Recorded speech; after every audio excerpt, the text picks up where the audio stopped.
celebrate tonight, for sure.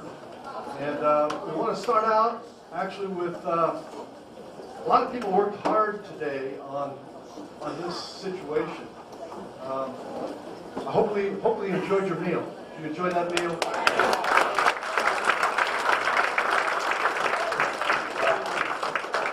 And when you look around in this room, if you really start looking around and taking it all in, there's a lot of special touches put into the decorating, and that's our team moms doing that, Jen and Jordan, and we really appreciate that.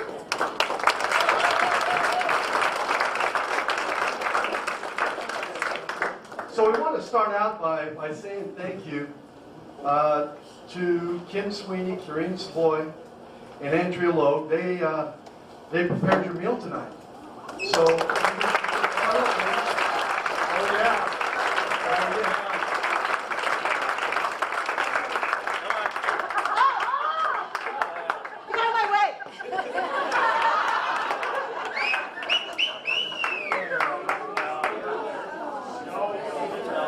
so the food doesn't just magically get here.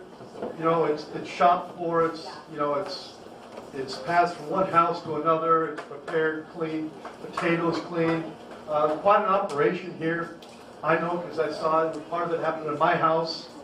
And really appreciate you girls. We got a little something for you from the Booster Club.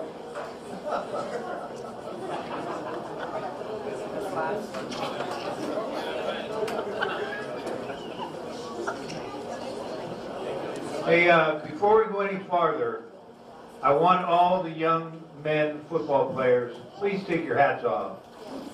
Okay? And, as soon as we're done here tonight, you can put it back on. I know some of you are wearing section champion hats, but we're going to leave them off. If you're going to wear a hat, that's the hat to wear. You just don't want to wear it right now. Okay, well, before we get to the guys, we've got some thank yous out there. We've had a lot of people that worked very, very hard to make this a memorable experience for our players.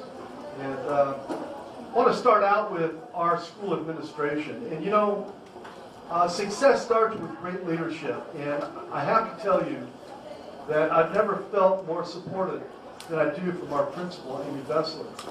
Come on up here.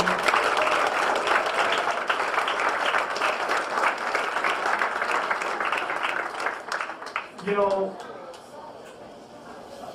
it's just, I've been around the block a few times. I've worked with several principals, and they just don't get any better than this. I don't know when Amy sleeps, to be honest with you. She's just, you know, on Sundays when the rest of us are resting and relaxing, not during football season, but during the off season, you know, my inbox is bing, bing, bing, bing. And it's all from Amy, and you know, she loves our kids, she loves our football program, and we just so appreciate you. And a lot of you might not know this, and she might be embarrassed if I say it, but you know, that game up there at up by Eureka, up there at that place called Fortuna, the day before the game, you know, Ms. Besser was in the hospital, she had a procedure taken care of, and was basically told not to go, but she was there for sure. Hopped in the car Saturday morning, made the drive, and we really, really appreciate you, Amy. So thank you.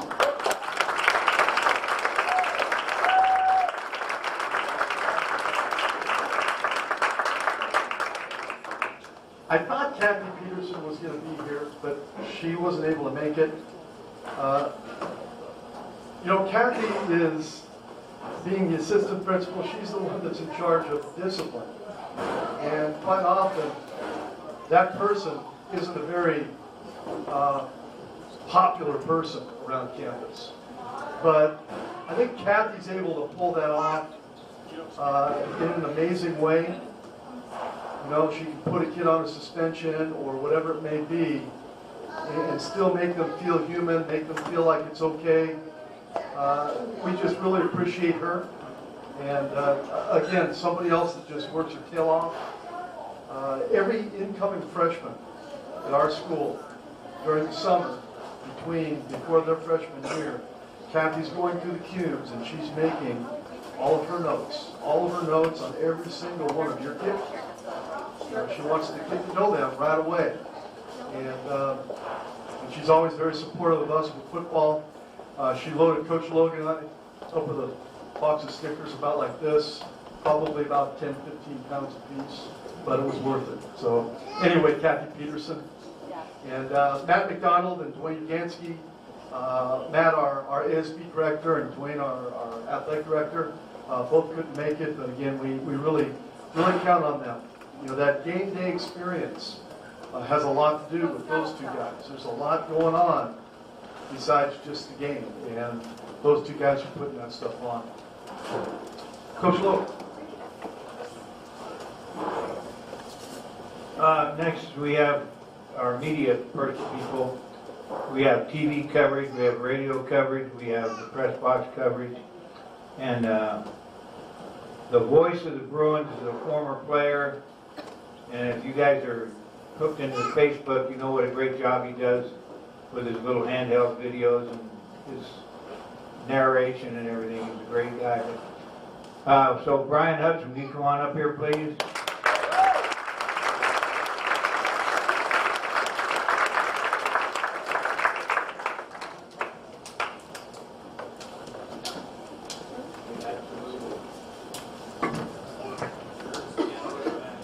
10 words max, huh? I can't call an audible.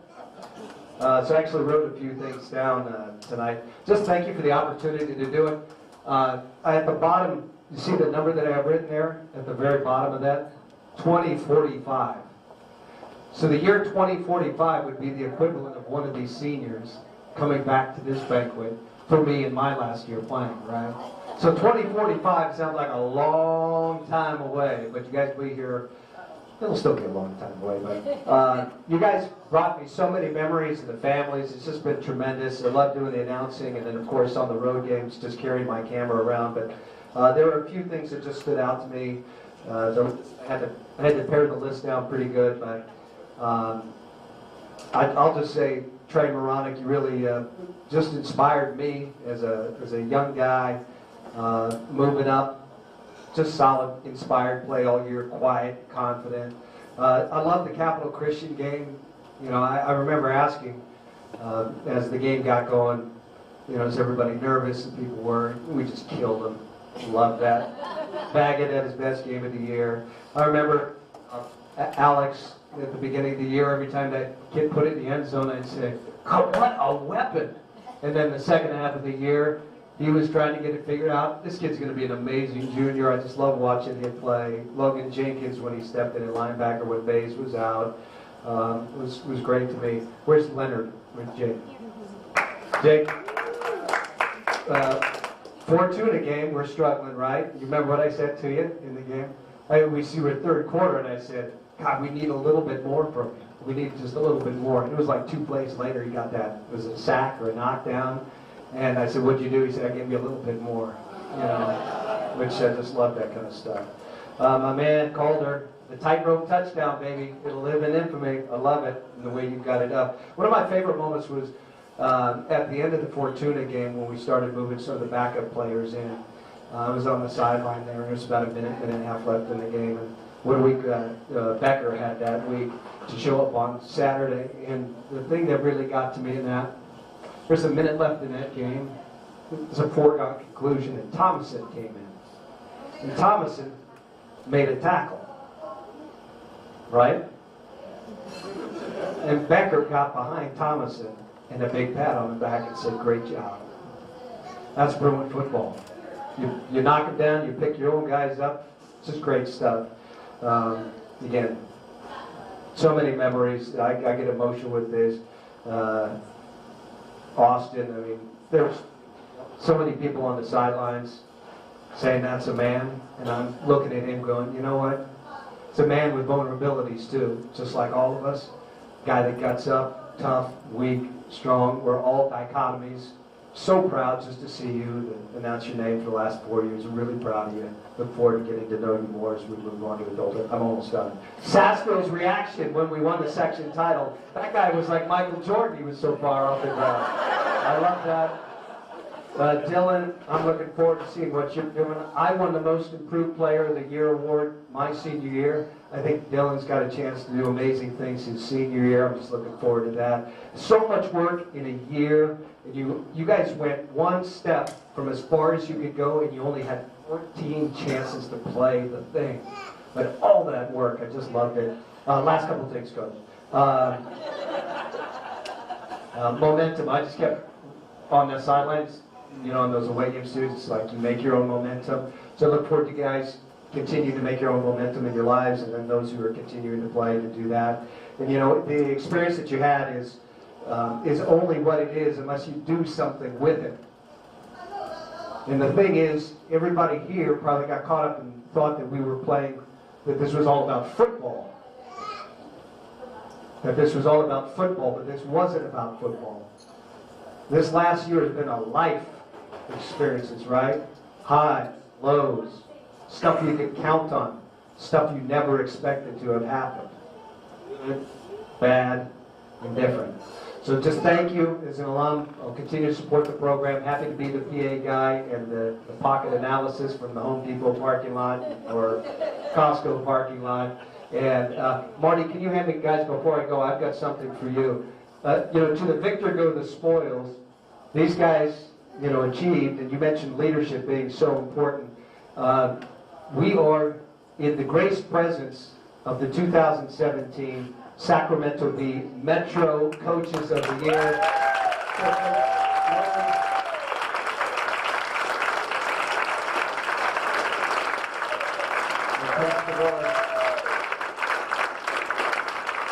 Congratulations, guys.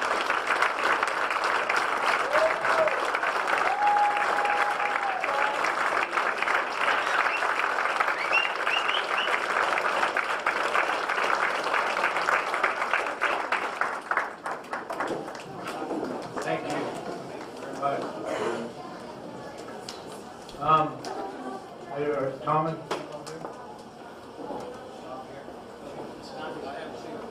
NCO didn't make it.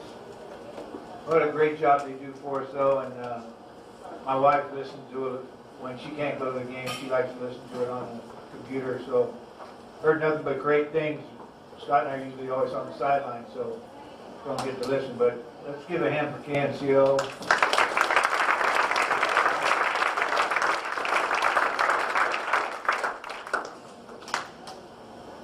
And the rest of the press box crew, is Ed Anderson here tonight? No? He's John's older brother, right? Yeah, his younger brother was our first undefeated quarterback in 1994.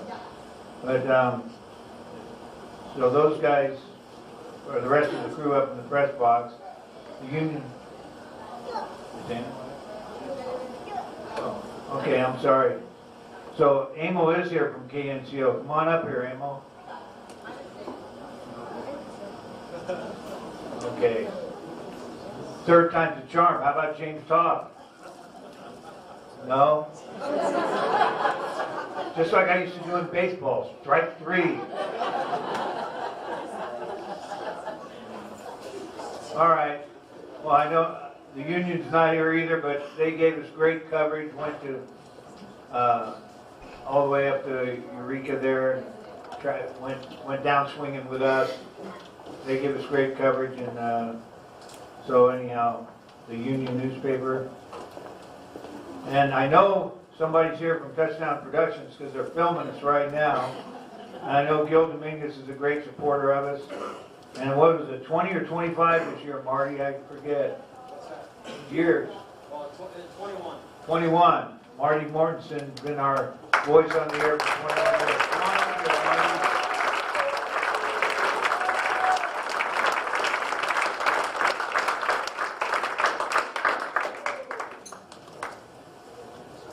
You know, Marty does a lot of golfing, but on Thursday afternoons, he has a big X by the golf game because he's at every Bruin practice for the last 21 years on Thursdays. He likes to get a preview of the game, talk to the players.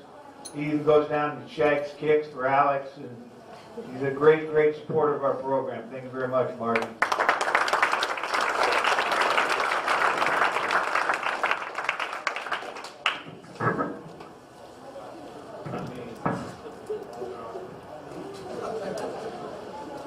All right. You can hear me all right? Okay. 31 years I've been supporting this Bear River program, the school, all the activities, and it's just a pleasure to see this group of lady and young men here, and it's I'm just tickled to death that they put on such a great season this year. I enjoyed it. Of course, I get a little older, my heart's a little weaker, and a couple of those games in there, it was touch and go. On behalf of Touchdown Productions, we give a player of the game every week, and so when we do the games, and so the Colfax game, everybody remember that one, right? Okay, first time in 21 years we had co-players of the game, and I'd like to get Austin Bays, number 29, our co-player of the game. Nice plaque right there. Our other player of the game, and it's the plaque, just so you can see the plaque here, it says Bill Slade and Sons Trucking Player of the Game Award, Division 5, Section Final, Bear River Bruins versus Colfax Falcons. Number 24, Trey Moronic. Yeah, you know, Brian Hudson, where are you, Brian? I got to tell you, during the playoffs, I couldn't wait to get up on Saturday morning and see what we were going to put out there. It was a lot of fun. That had to take a lot of time to do that. I know we really appreciate it. The tightrope touchdown was really cool. Thanks for that. Another group of folks that helped us out a bunch, and 2 of the 3 are not here. Dr. Jenkins is out of town with his family on a vacation, but what a great team doctor. You know, in today's age, you know, the medical world, and you know, everybody's worried about litigation, everybody's worried about getting sued, and sometimes it's really hard to get a guy cleared. And Dr. Jenkins really took care of our kids this year, and just really, really appreciate him. And unfortunately couldn't be here. Another gentleman that helped us out a bunch, he's always on our sidelines, is Jim Mathias. That's Tanner's father. He's not here, but the third person is here. From Body Logic Physical Therapy, John Siebert. Could you come on up, please?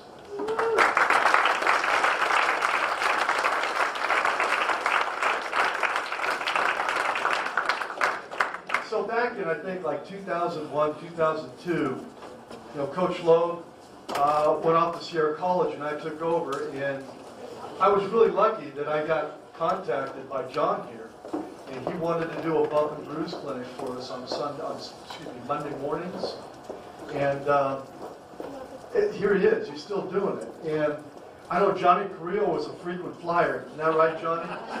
Johnny was down there a bunch, and you know, it's funny.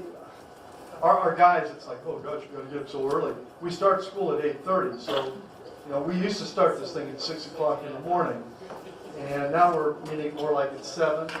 And you know, but once guys go down to John, they keep coming back because he works his magic. He also takes care of the coaching staff. He's worked on Coach Gansky, myself, and others. But Body Logic Physical Therapy, John, we really appreciate you. Thank you.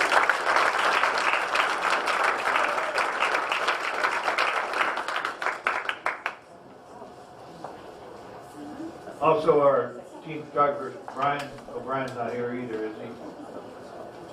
Some of the kids will be getting all league plaques later on with their pictures in there. Brian did that, takes pictures at all the games, does a great job. So support Brian O'Brien. Thank you.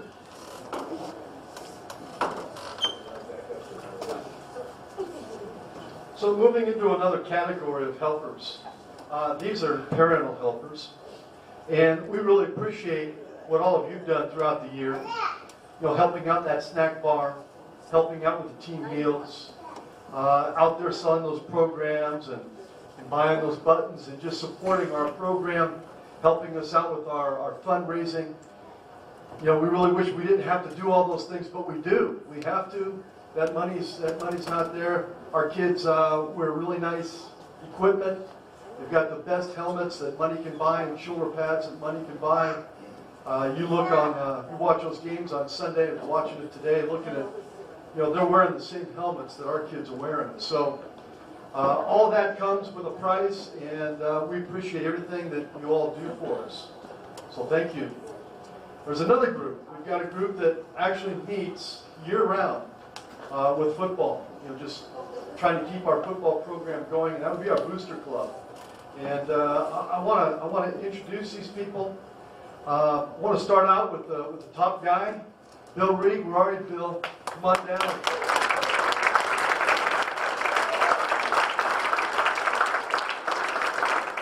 Bill is a special, special guy. He will literally give you the shirt off his back. He is a bulldog also. He protects us. He protects our program. He fights for us. He also brought that golf cart down for Coach Loeb for all those playoff games. That made life livable for Coach. You know, it's hard for him to get around, especially those away games. Like Capital Christian, the locker room was a long, long ways from the field. So Bill, you know, all we had to do is just like mention it, and it was done. He had it, grabbed that thing, took it all the way up to Fortuna for us, and he's helped us out a bunch. And he doesn't have a kid in the program, and we've got a lot of people that are helping out, that our kids have graduated, and really appreciate you, Bill.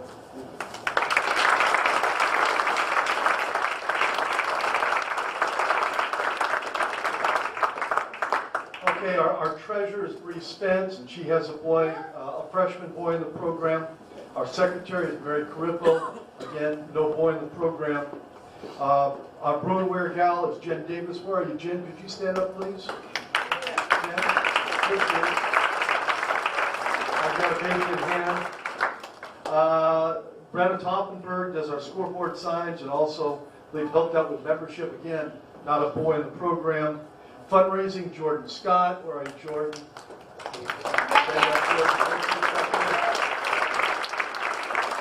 Cutting the cake. Brian Hollister organized our physical night. Again, no kid in the program. You know, Connor graduated a couple years ago. Reserve seats, Jen Alberg. We all know who Jen is. Membership, Angel Humble, and again, has a freshman in the program. Our JV team moms were Bree Spence and Lisa Davis. Next person, program, website, Facebook, Shelley Sanders. Could you come up here, please, Shelley?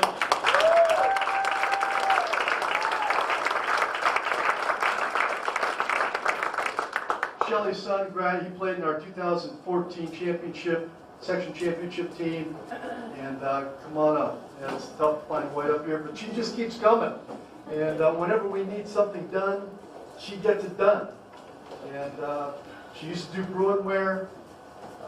She's taking care of us communication-wise these days. Also worked very hard in the program. And her family is just amazing. It just amazes me when I walk down on game night, and her whole family's here, and they're all working. You know, Daryl's in there flipping hamburgers in the snack bar, and quite often Jefferson's in there too, trying to keep Jefferson from eating all the hamburgers. But the whole family is, they bleed Cardinal and Gray, and we really appreciate the show.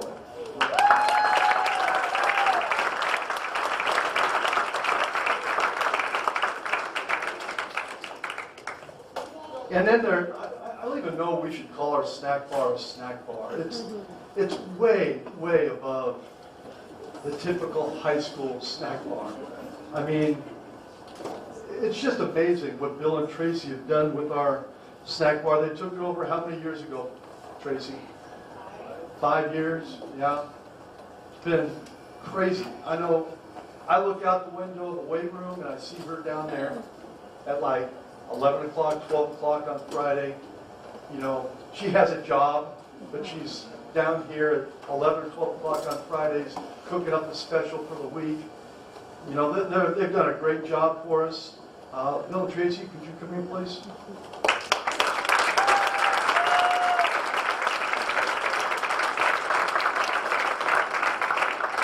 So again, they don't have a boy in the program. They're just here supporting us, supporting your boys. And we really appreciate it. We give them a hand.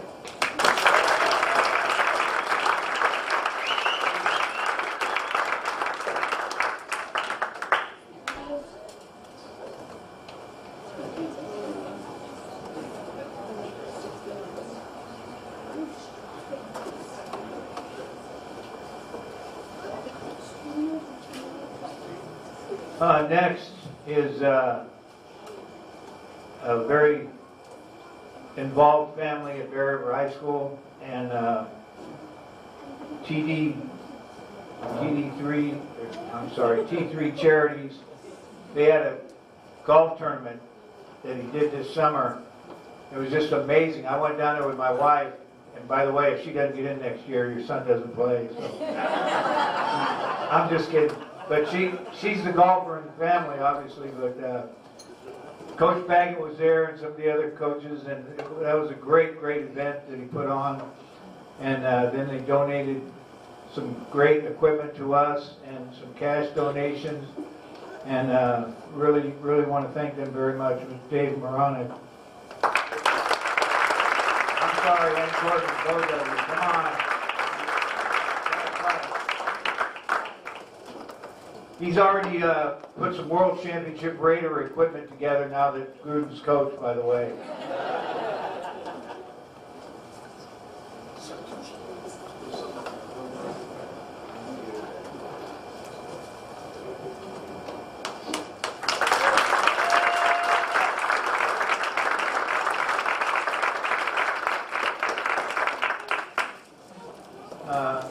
Another outfit that gave us a very nice donation was Wendy Aarons and the TDK Foundation out of Auburn. And they came to practice, talked to the kids about, you know, one of the recent things that happened down there, tragedy, and how they're helping out. And she was did a great job supporting us all year, but we'd like to acknowledge them. Come on up here, please, Wendy.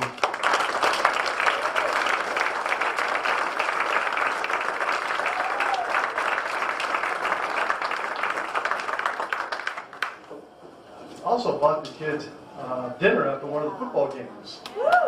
Very special. Yes, Coach.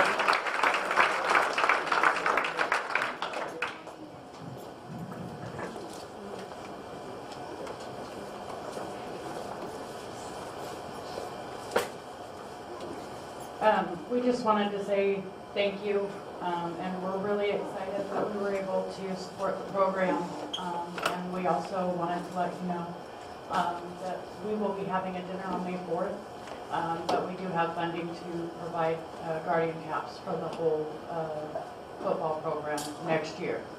So we will be donating those to the system.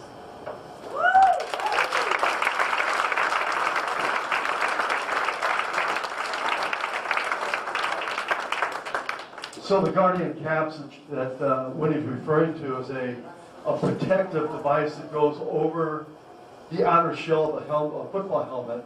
And we would be wearing those all week long, and we take them off obviously on game night. But just another way to protect our kids. We already have soft shells that they wear during the summer, and we've got the Ride L Insight program that censors the hits that they're taking during the game. So this is a huge deal. We get those Guardians. There's not much else you can do to protect the kids. That's awesome. We'd also like to acknowledge a longtime Bear River / ex-Colfax / Bear River supporters. Tom and Linda Cox made us a nice donation this year. Come on up here, Tom.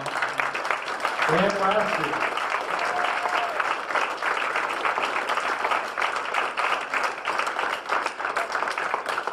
It's funny, The 2 years we won the section title, we've gone up and practiced in the Valley Union Wednesday and Thursday before the game.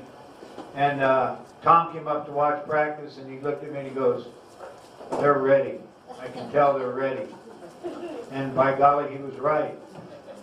Thank you, guys.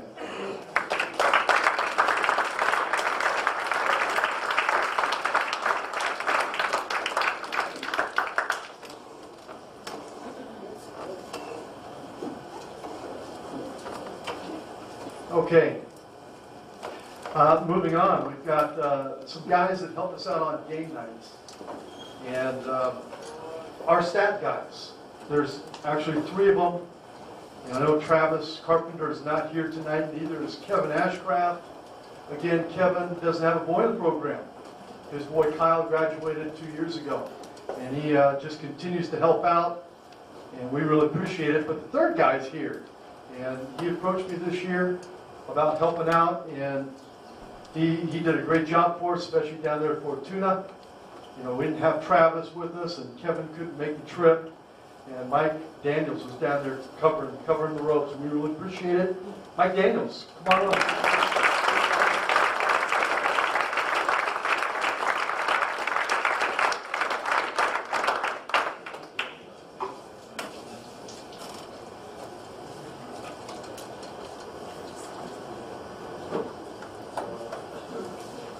All right, our film crew, I don't know how many are here. I know Wayne Watkins is here. I think Mr. Doug Lacoste is here, right? No? And Mr. Fink. Not here. We got one here, former ex-crew in 1989, Wayne Watkins.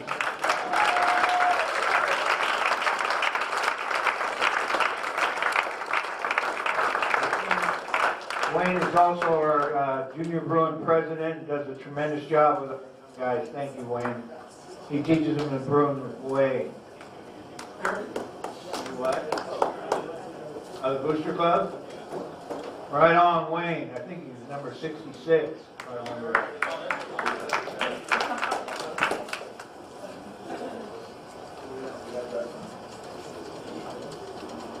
Okay, well that takes us down to our team moms. Come on down, team moms.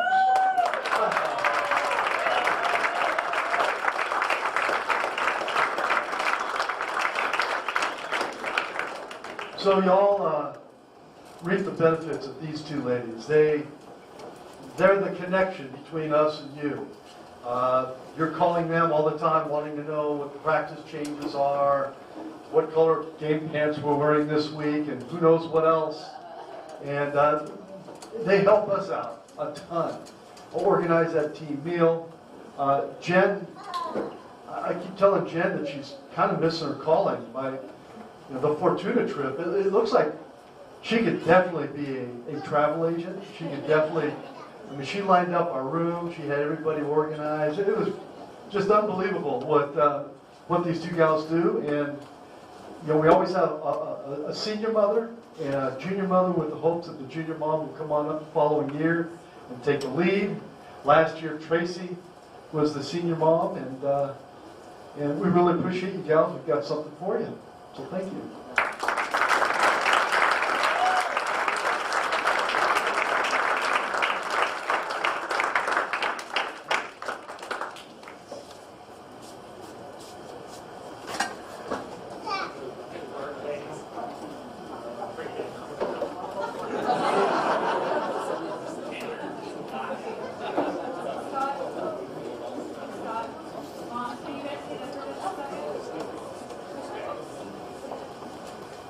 Okay, some other help that we have on the sidelines. On game night, we've got 2 water girls. And not the most glorious job ever. Oh, I'm sorry, I forgot.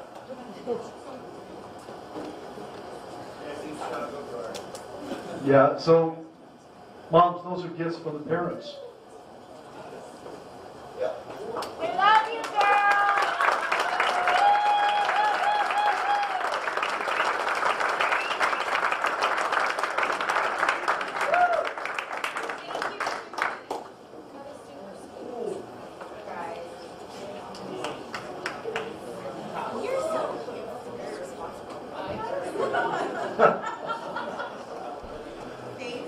All right, thanks, ladies. Our water girls. Sounds like a great job, doesn't it? But you got to be around a bunch of sweaty boys that are spitting water out all over the place and grabbing it from you and throwing it down to the ground and refilling it. And they pull it off with grace, for sure. These two guys have helped us out for a couple of years. And we're going to miss them. They're both seniors. We're going to miss them next year. Cameron Carpio and Kaylee Bohr, come on down.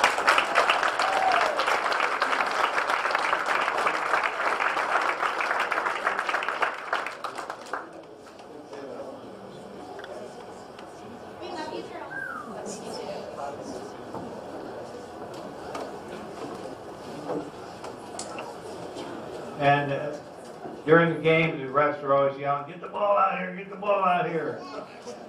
And guy did a great job for us. Looks like he's going to be definitely a Bruin to me. Jackson Scott.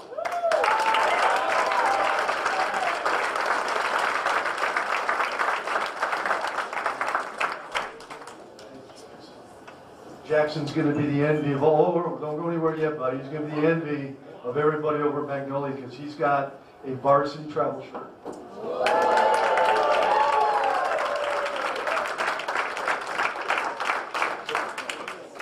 And some varsity shorts, too.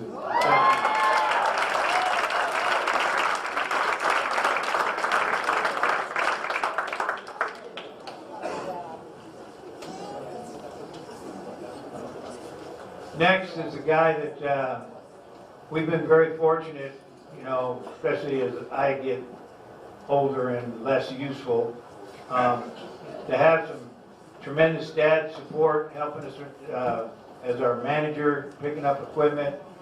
We had, help me out, Scott, the linebacker's dad for a couple of years. Krogman.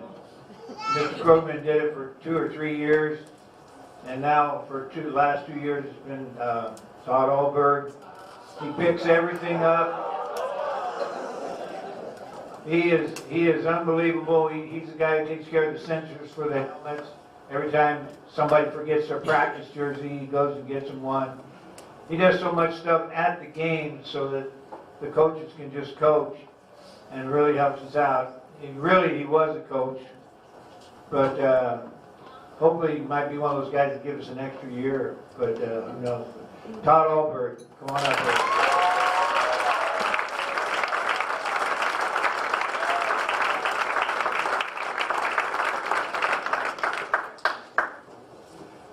So for the parents out there, the TV show MASH, this is radar. I mean, he's handing me things before I even ask for them.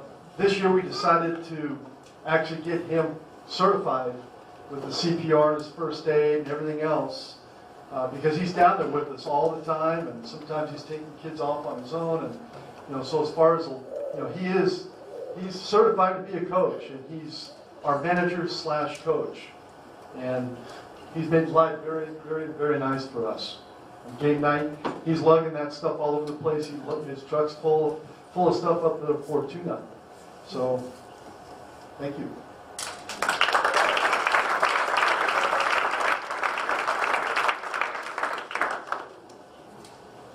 So now it's time to talk about these football players.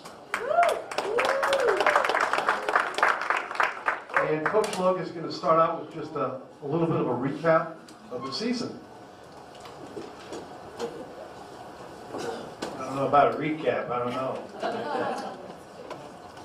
Obviously, tremendous year, a lot of great things happened. It's funny because I talked to Coach Skansky. We've been to 6 section title games, and we've won 3 and lost 3. But the difference between that last win and that last loss, it's, what do you call it, exponential. And to the winner goes the spoils. We got patches over here, we got state patches, we got bowl patches, we got everything under the sun, and they earned it. I wanted to say a couple words here about Coach Baggett. Jeff Baggett, will you stand up down there for a minute?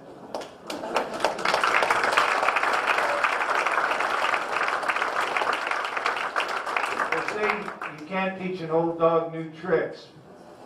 But, yeah, you know, we did the camping trip this year. Coach Banquet, that was his thing. We had to go on this camping trip, and I'm sitting there going, what the hell are we going to do at camping? And by the way, remember, guys, what happened up there stays up there. But Coach Banquet organized the camping trip, and I really do believe that it bonded the team, brought us closer together, and the coaching staff has brought us closer to the players. There's no other explanation for what the hell happened this year. Good job, Coach Baggett, with the camping trip.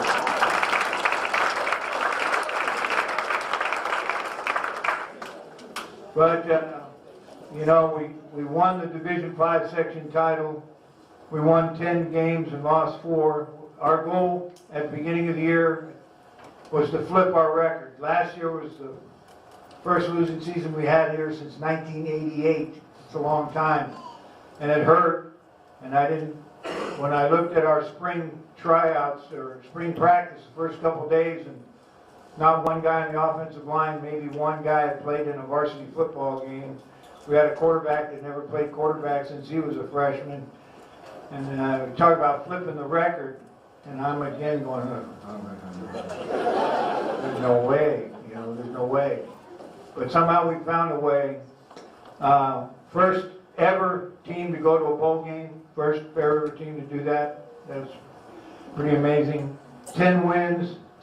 We got ranked number 7 in the state by Cal High Magazine out of, I don't know, 580 schools. Number 7 small school in the state. And Max Prep named us number 1 small school in the entire section, which I don't think there's any doubt about that. A lot of great things.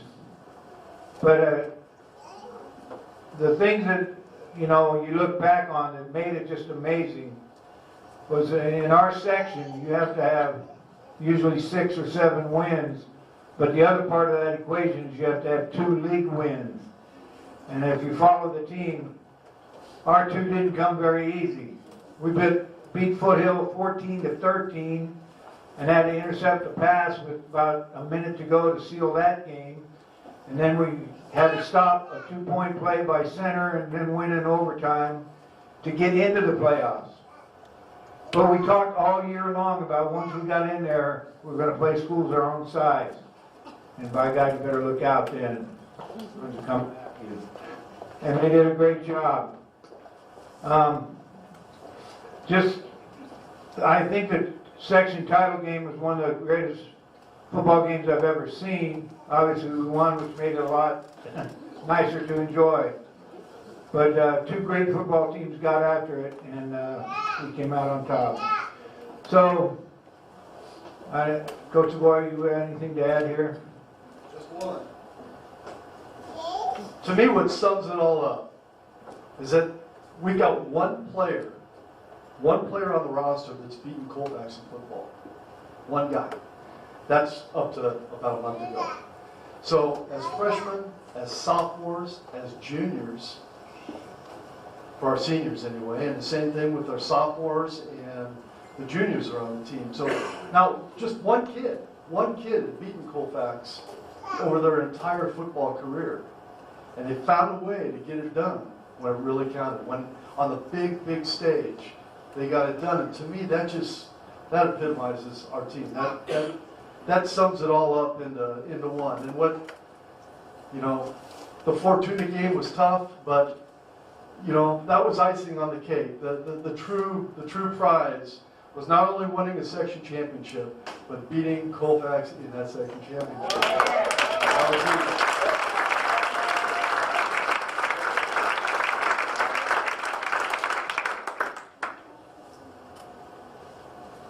Okay, before we get started with the players, we'd like to introduce the varsity staff and Coach Dean Sweeney. Stand up, come on.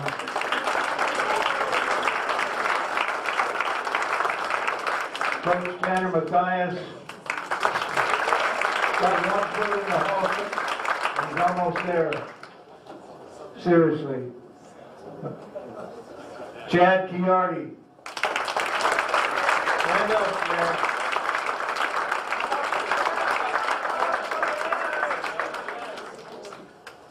Yes, it's true, he's single, girls. Coach Damon Turner looking very sharp tonight.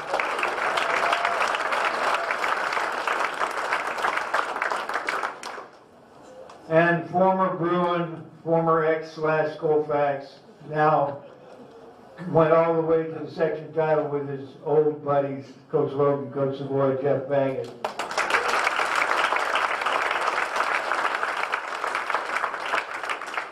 And once the regular season was over, we brought some sophomores up, and some of our younger coaches came and helped us out and did a great job. We practiced 5 extra weeks. That's half a season. And some of these guys are here tonight. Jeremy Kerr, our head JV coach. You know, all these guys did a great job. We obviously were not happy with the decision we had to make about not having a freshman team this year. And they shrugged it off. They pulled that group together, and they won 3 or 4 games and had a couple close losses with basically a, 2/3 soft freshman. Also here is Frank Sullivan.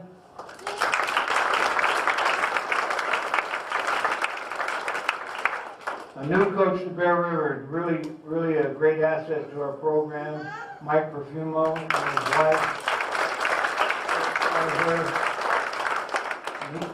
He's one of those guys, we all did it when we were younger, doing double duty, coaching junior Bruins for 3 hours a night, then going to varsity or JV practice, and your Saturdays and Sundays are gone too, so I don't know. Todd Whitehead's not here, Mr. Jones not here, but Manuel Hurtado.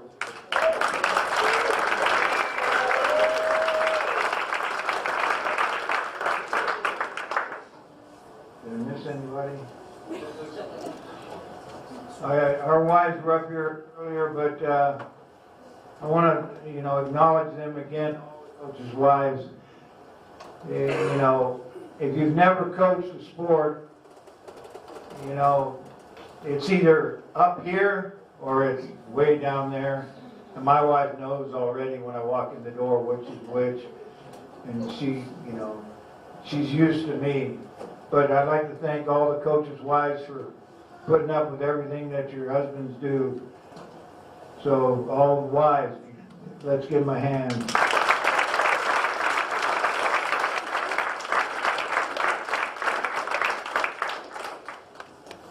I think that's it, Coach.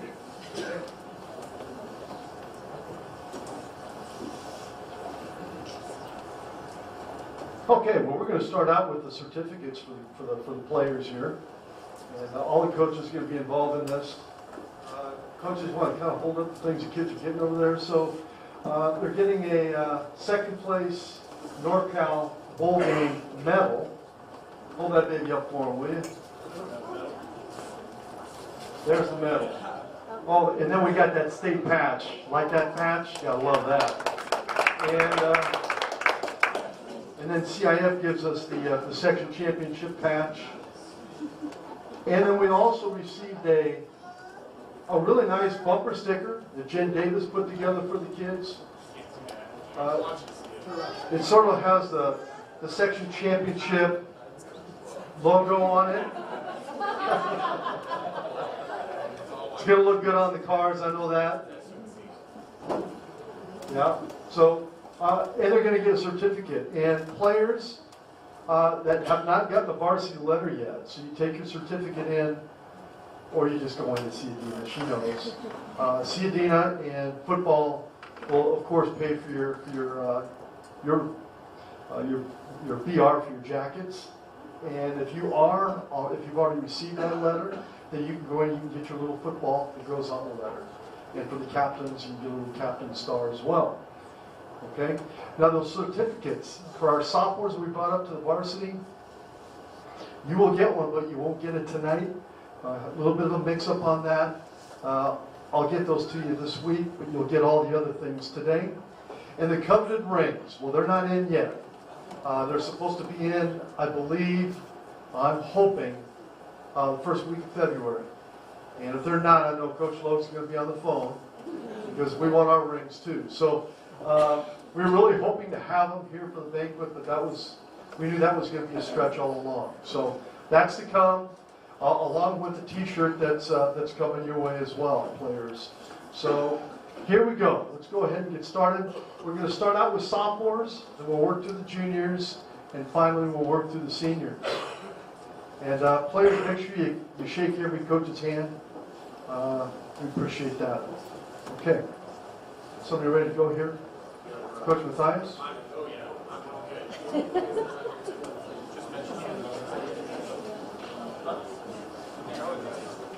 Hey guys. So I got a couple of guys that didn't show up, and I just got to mention them before I bring up my good friend. Colton Jenkins, great player. Looking forward to having him. He was awesome on JV, and then pulling him up, he was great for us on scout team. Zach Fink, go-getter, always going full speed, like literally always going full speed. And so I can't wait to have him again.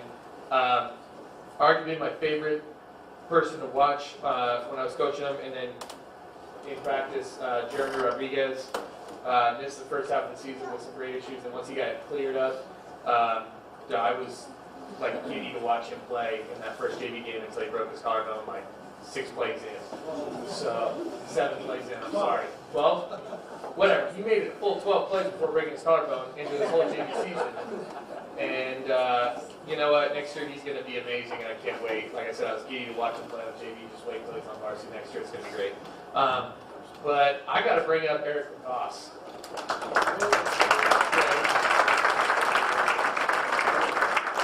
So, if you guys know me at all, I'm super sarcastic, especially when I'm coaching. And I honestly, at one point, I started giving Eric like as much sarcasm as I could. I didn't know if he could catch a cold at one point.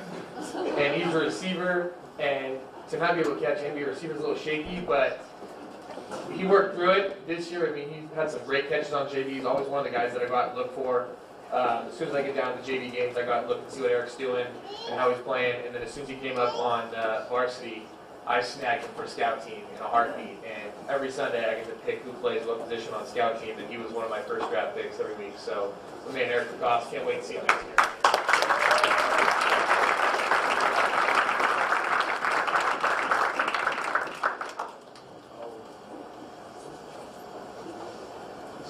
Okay, these guys came up with us, and I thought they got a lot better, and they got their feet wet. I didn't really get to know them all that well. I'm looking forward to getting to know them, but they really helped us out in practice when they were called up. Caleb Hurst, Sam Walker, and Shane Boyer.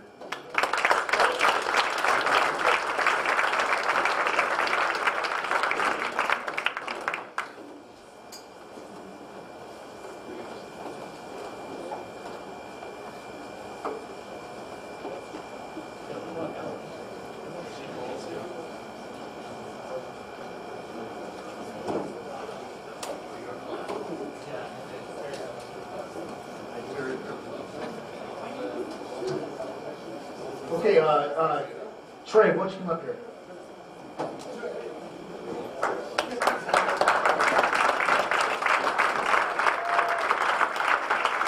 So, we were super lucky to have Trey. I'm so glad that Terry and Scott made the decision to pull him up. His athletic ability is off the charts. We're utilizing him a little bit as a formation guy early on. Once Steven got hurt in the Lincoln game, we had to make that switch right in the middle of the first drive of the game. We actually had to put Trey into Steven's spot. I was in code red mode. I just had to believe in Trey to be able to have athletic maturity, to be able to execute the plays that Steven was running. And he did a phenomenal job. Got us through that game. And throughout the year, as I'm breaking down film now and watching it, Trey has got a great natural ability to run the arc, and to be able to slice up the field, smooth as silk, and accelerate and lower his pad levels and finish his runs. He's been, it's just, the sky's the limit for you, Trey. Keep developing your skill set. Be humble and just keep pushing yourself to get great every day. But right now, and I think in his future, Trey is a human highlight reel. He makes plays all over the field. He can run the football, he can throw the football, he can catch the football.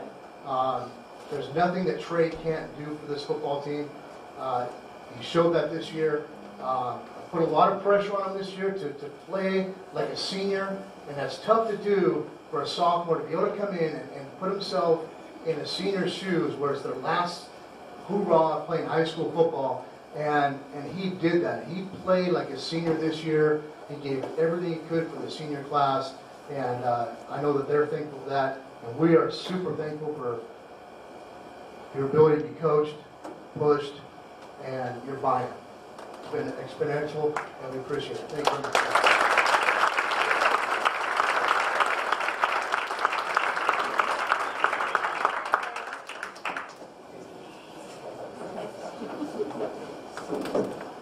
Another sophomore that we went out to watch him kick one day. Somebody said he wanted to try out as kicker. And I used to kick many years ago. I was a straight-on kicker, though, with a square toe, so the soccer guys, I not quite as good at helping them as I am the straight-on guys. But anyhow, went out there the first day, and I just was listening to the sound of his foot hit the ball. Just thump, thump, thump. And he'd never done it before. Some of them would take off beautiful high, go 55 yards. Some of them would go about 6 inches off the ground, kill a couple snakes. But it didn't take a genius to figure out this guy was going to be a great kicker. And if you look at the section title game, we won 30-27. We made a field goal and they missed theirs. And he's going to be a tremendous asset to our program for the next 2 years. And really, really a great young man. And hopefully we're going to teach him a little bit about the game of football too. Because I think he could be a heck of a player. But, oh yeah, thank you. He did.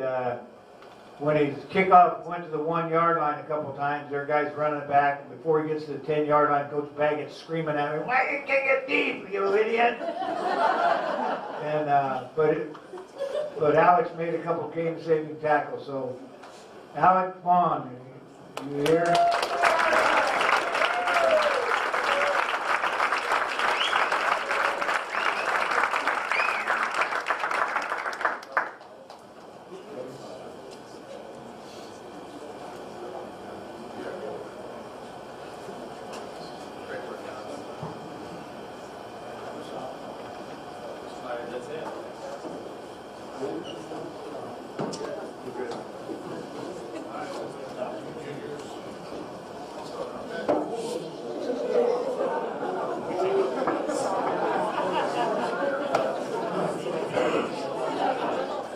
Okay, that was a close one. Well, I'm going to start out with Shelby Banquet. Shelby.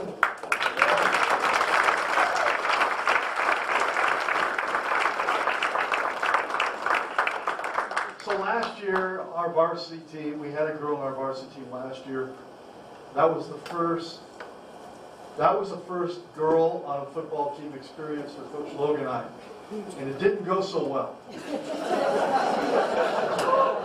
And it had absolutely zero to do with the fact that it was a girl. It had to do with the fact that the girl that went out for football went out for the wrong reasons and really didn't buy in. But then we have Shelby. And it's pretty cool when the only girl on your team is respected by every single guy on the team. And I think they respect Shelby for a lot of reasons, but one of which is that she doesn't try to get out of anything. She will line up against anybody. And she's paid her price. She's earned this letter. She's worked very, very hard, and we're very proud of her. Not only is she out for football, but she's an offensive lineman and a defensive lineman. That's a tough place. That's a tough place to be.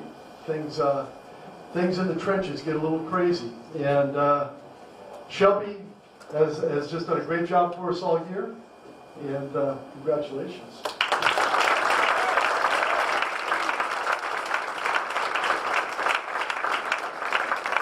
Shelby's also a scholar athlete.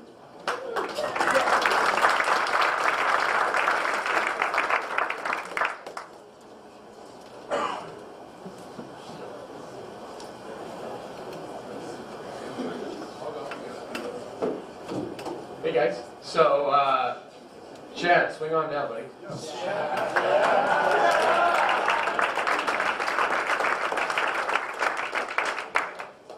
So, as I mentioned before, I get to draft my scout team guys, right?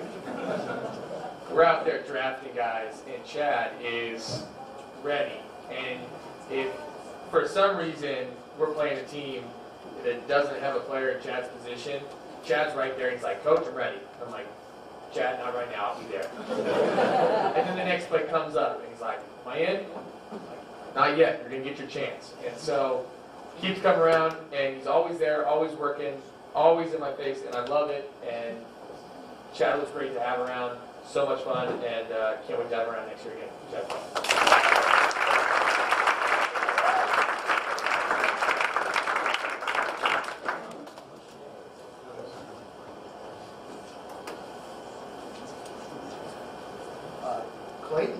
Clayton Anderson.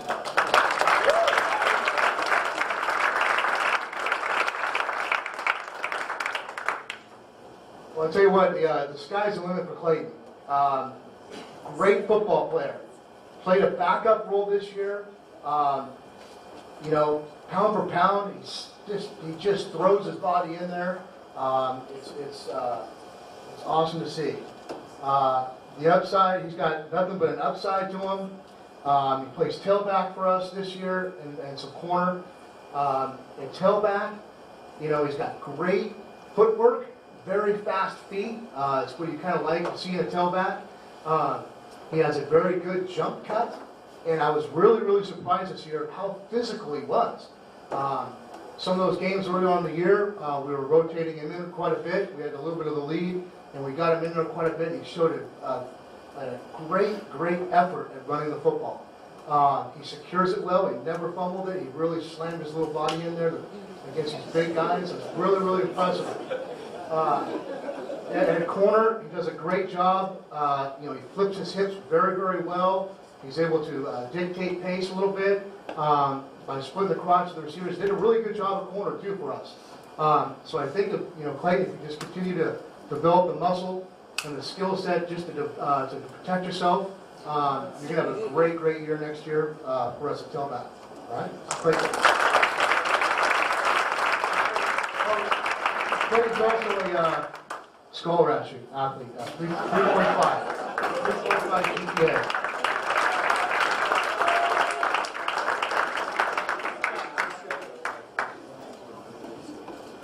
This guy, I know he had a couple personal ups and downs, but I think he learned a lot and he grew up a lot. And he was out there and he would take anybody on. He improved as the year went on. And I thought he got better and better, and I look forward to seeing how good he can be next year. Alexander Dussin.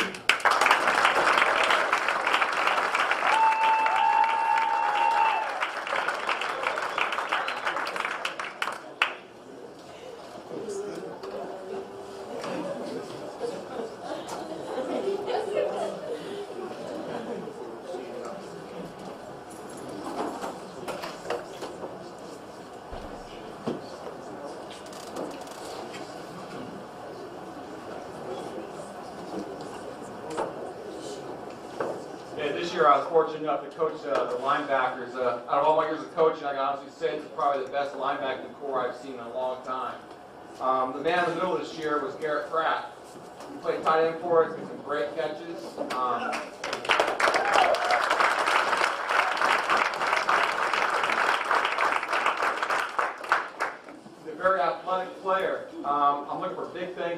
next year. I'll probably talk more about him later on tonight, so I'll cut it short, but he is also a scholar athlete with a 3.5 GPA.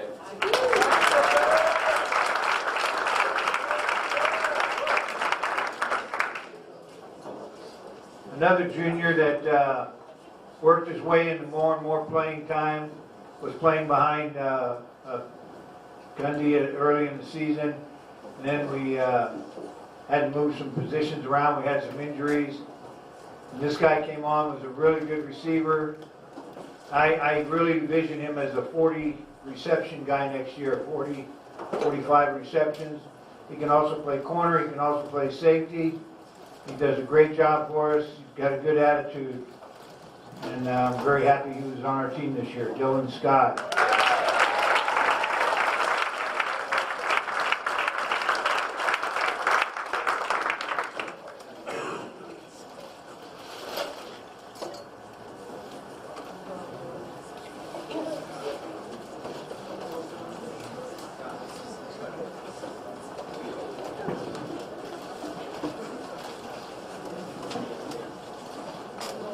So I work over at Big Five, and I get a lot of kids coming in there.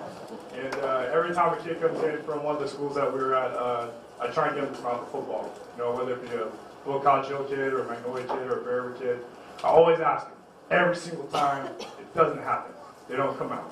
But this year, the guy came out, actually, for the first time. And when he showed up the first day, I was like, whoa, I didn't expect to see you here. And I don't think he missed a single day. I think he's one of the only guys that didn't miss a single practice. There's a lot of things to be said about this guy that make him special, but one of those things is every day, almost every single day after practice, we would spend extra time together. Nobody really knew about that.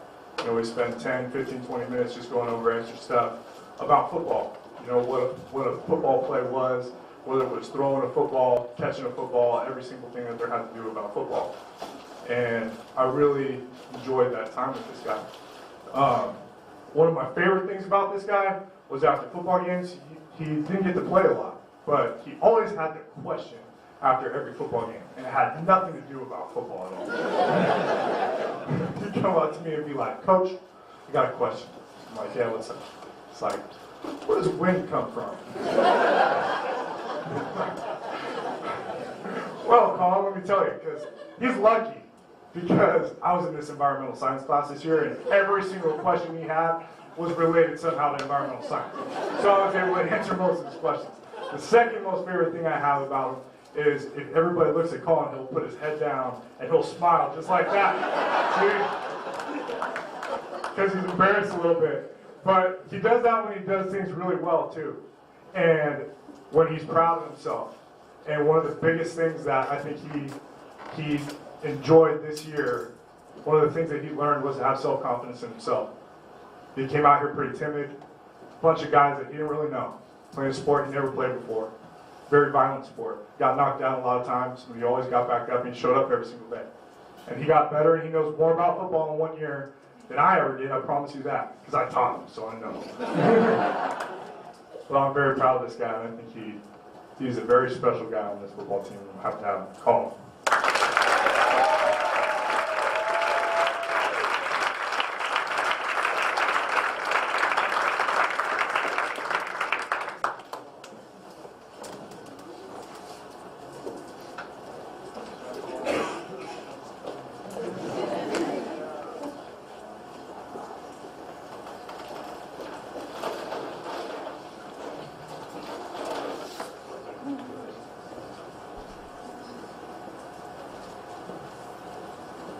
Next is another young man that transferred to Bear River High School. Tremendous athlete. Was a two-way starter at the beginning of the year. But I think he probably got tired of me and some of the other coaches yelling at him because he wasn't going hard enough. And it's one thing to be a starter. That's all great, but it's another thing to be a leader. But I was very pleased at the progress that Culver made from the beginning of the season to the end of the season. Started playing hurt. Guys were looking up to him. He's going as hard as he can in practice. And I believe he's one of the most talented athletes we've ever had. Next year he's probably going to be our quarterback. Also runs back punts, great corner, shutdown corner. We always put him on the best receiver, one-on-one out there on a Maui island. He's like I said, besides being a good football player, I'm really enjoying watching him grow as a young man. And he's going to have a tremendous season for us next year, Calder Cundy.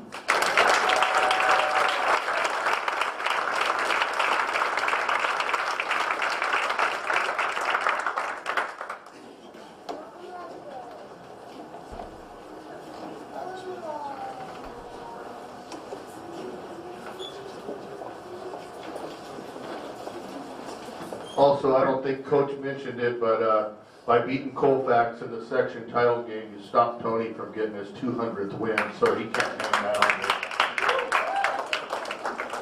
on me.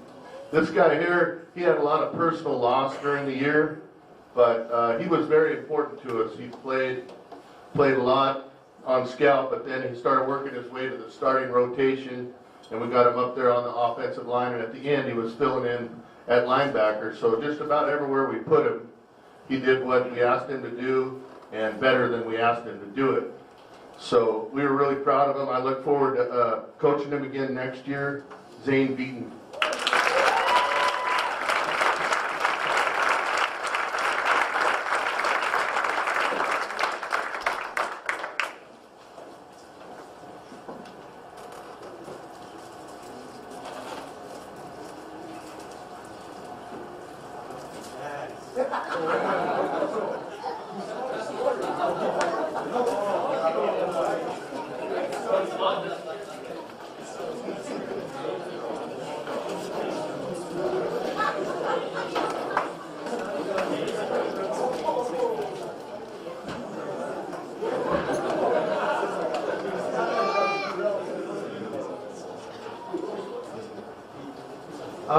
Hunter, come on up here.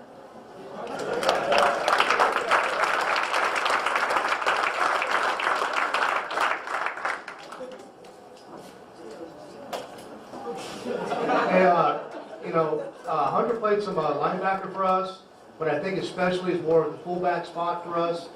He backed up Bays this year, mixed in quite a bit. He was actually a really good pass blocker. Did really well with that. He's got great hands out of the backfield. He runs hard. He works really, really hard in the scout offense this year. Actually really did a phenomenal job for Coach Mathias in the scout offense. He went hard. Coach Turner talked about the linebacking crew being one of the best he's seen here. He took, he delivered a lot of punishment to them. He took a little bit. But Hunter is a great kid. He's going to be a great football player for us next year. I think that, he's going to put in a little extra time away from scheduled practices to get himself a lot better, and to get him, just to get that extra ability that he's going to need to be able to compete at a high level for us.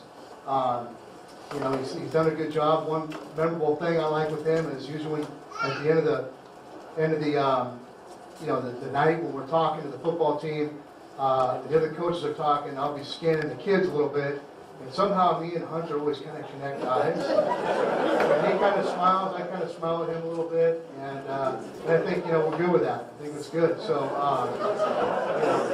again, just be ready to come out next year, be ready to challenge yourself, and be able to be ready to push to the high level, and greatness will come from that. Hunter Daniels.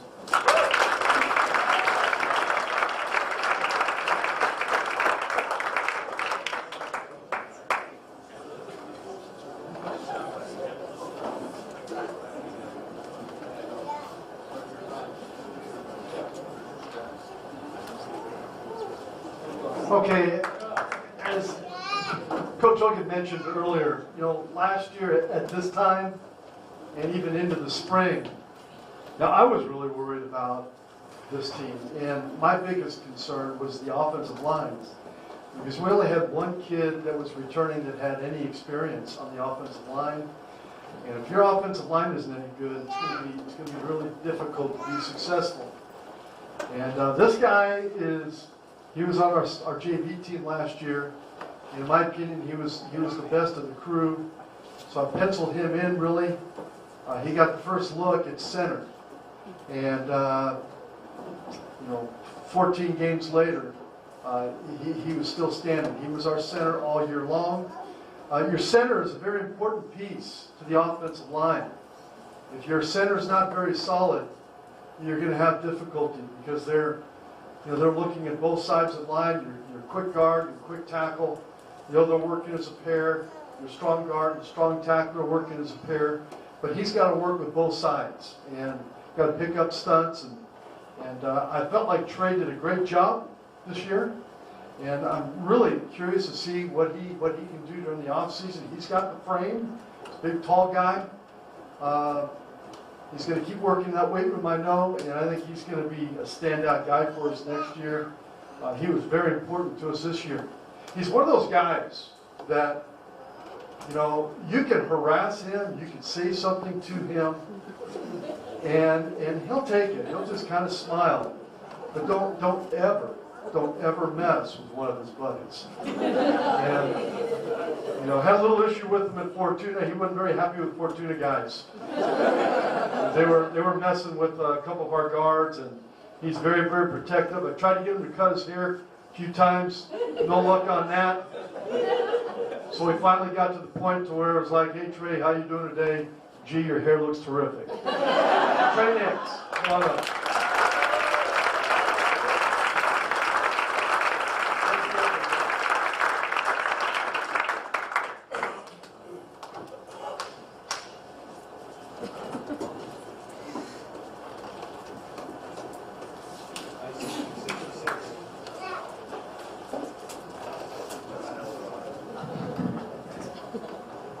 So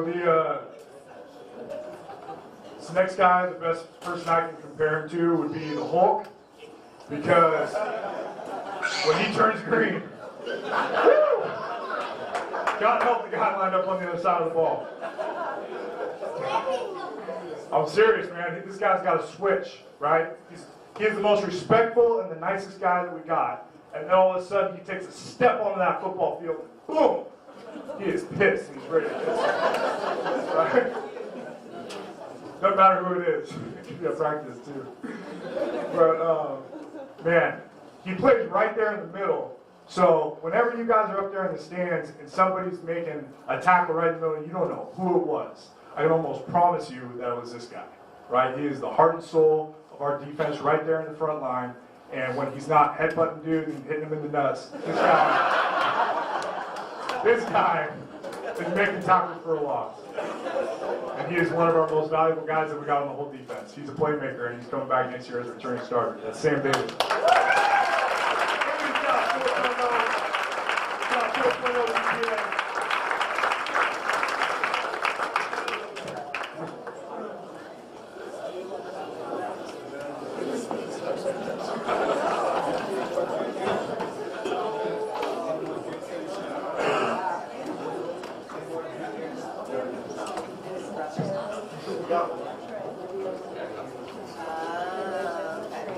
I just love it when a plan works out, and it did for this guy. And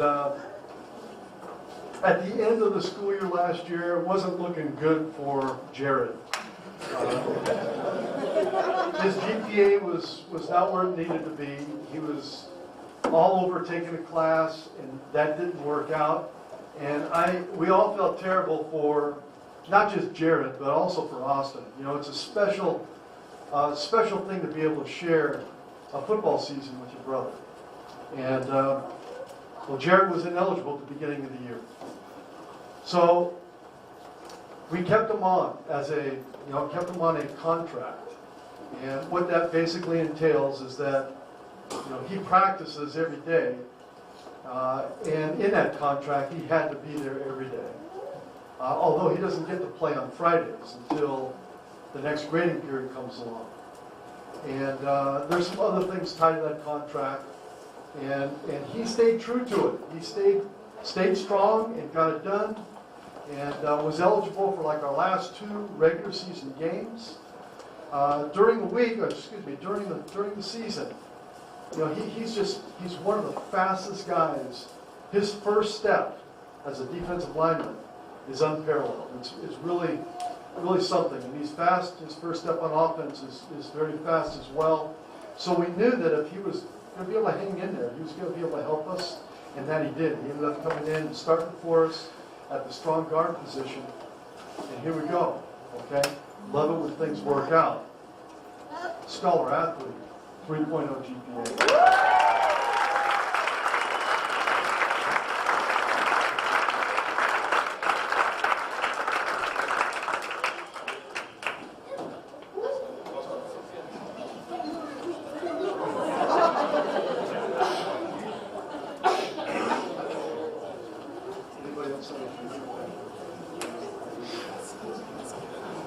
Okay, looks like I've got the last junior. Nice job.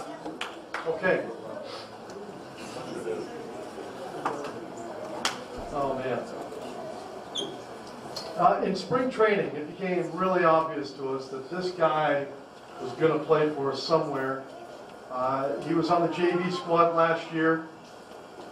And from the end of that JV season to spring training last year, this guy just exploded. He really, really excelled in the weight room. He was one of our strongest guys as a junior. He's amazing in that way. At the end of the season, you know, I checked him out on his maxes, and his maxes at the end of the season were actually up from where they were at the beginning of the season. Now that's what we're always working for, but that doesn't always happen. You know, football season's very intense. This guy just really works hard in the weight room. He was our quick tackle. And when you look at him, you wouldn't think he's necessarily very quick, but he is quick. And he's out there right now on the soccer field. And he was talking to me the other day that he just loves it because when he shows up at the soccer games, they think he's going to be this slow guy because he's big. And he blows them away because he's really fast. And the thing I think I love the most about Johnny is that it doesn't matter what happens. I mean, it could be bad, there could be bad things, there could be good things. You know, against Colfax, he literally took a guy on the goal line and drove him almost like what was that movie? Blindside? It was like a blindside. I mean, just a step down from the movie. But I mean, he drove a guy out of the end zone. And when you're looking at Johnny after something like that happens, he's smiling. Johnny smiles all the time. Very happy young man, very talented, and started our whole season over there at strong tackle. And we're looking forward to having him back next year. Johnny Carrillo.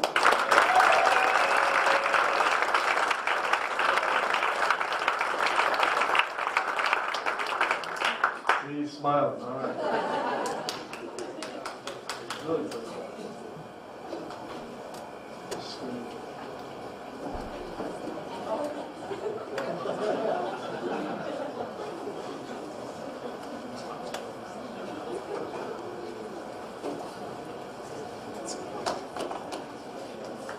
This young man we're very proud of.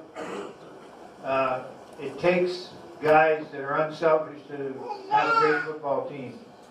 And Jordan didn't get a lot of playing time after the first 5 games. First 5 games we had a chance to play at everybody. And the last 5 we were hanging on for our life in every game. But this guy always, like on Coach Tanner's scout team, played the best receiver or the best running back on the other team, got pounded, never cried, never complained, did a super job. As I said, we're very proud of him. And without guys like Jordan Elliott, we have no team. Jordan Elliott.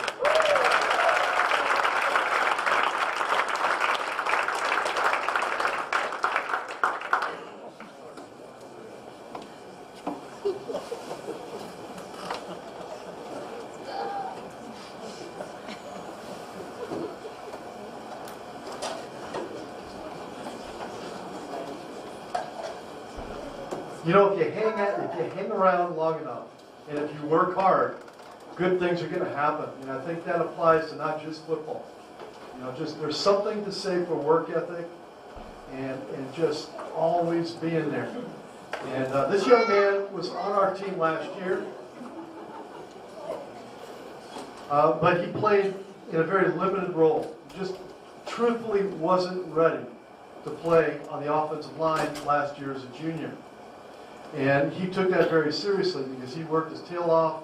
He's definitely one of our leaders in the weight room. Again, him and Johnny are buddies all the time together in the weight room. They were together in their weight room group. And what really impressed me about Josue was not how much and how hard he worked, but the fact that he really pushed everybody in his group. We put him in a leadership role last January to get his team ready, his workout group ready to go. And his group was incredible. They made huge gains. He played for us this year at the quick tackle position, right next to his buddy John, and did a tremendous job. You know, not the greatest puller in the world. He's a big guy, you know, but pass blocker, he's very tough to pass block. He's very strong and a great drive blocker as well. So he was in there with our straight ahead stuff, our pass blocking stuff, and sometimes we got Sam in there when we needed somebody to pull. But Josue Hurtado did a wonderful job for us this year.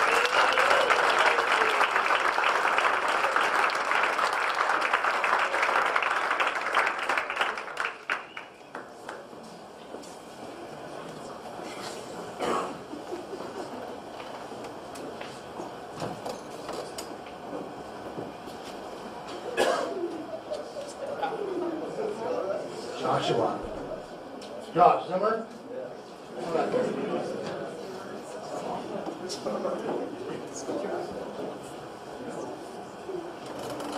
Hey, Josh Zimmer was our starting safety this year. Played all year as a junior safety for us. I was fortunate enough to coach Josh all through his youth football career. Was very happy when he decided to make the decision to transfer to Colfax. Really proud of how he developed his skill sets. He stuck with it. He believed in the system. He believed in what we were doing. Fortunate enough to be very close to his family. I was able to coach his brother over at Colfax and had that great respect for him. I think he's a kid that knows me and knows what I'm about. He was able to take tough coaching, criticism, and accountability at a high level. I think that was kind of what bred him since he's been a kid. And, his athleticism this year, I know that he played a part offensively for us, but when he got the opportunity to run, and I'm cutting up film right now, and I didn't give him enough credit. He ran the ball really well when he got it. He had great vision. His stick and roll, we run a power play. I know it's a little more technical and we get a little deep into it. We run a power play that's supposed to hit a really A gap and then slice it out to C gap. There's little two options for that play. And over that we run that play, Josh does a great job with a beautiful stick and roll. It's almost like a water skier when he's cutting outside the buoy, coming back. The pad level is nice and low. The lean is over the inside leg. And he rolls it right out to the outside and is able to accelerate once he gets to the next level, which is really good. And then Josh has always had the ability to finish runs. Okay, it took him a lot of years to get to finishing runs, right? But you pulled the right year out to do it. Okay. Great memorable play for me is the section championship game. It meant a lot to him. I know it meant a lot to this football team. And he made, coming into the fourth quarter, the change pitch out, we were going into the fourth quarter, and we came out, we ran a little play action, and Josh was out the back door, and he made a beautiful catch. Now, what we didn't know about that in that catch is that about 4 or 5 plays earlier, Josh had really busted his hand up pretty good. And so he showed a little bit of toughness there and continued to play the rest of the game, did a great job for us. Very proud of you, Josh, and I was very happy to coach you. All right? So, Josh is also, wait a minute, this is awesome. Josh is a 3.2 GPA guy.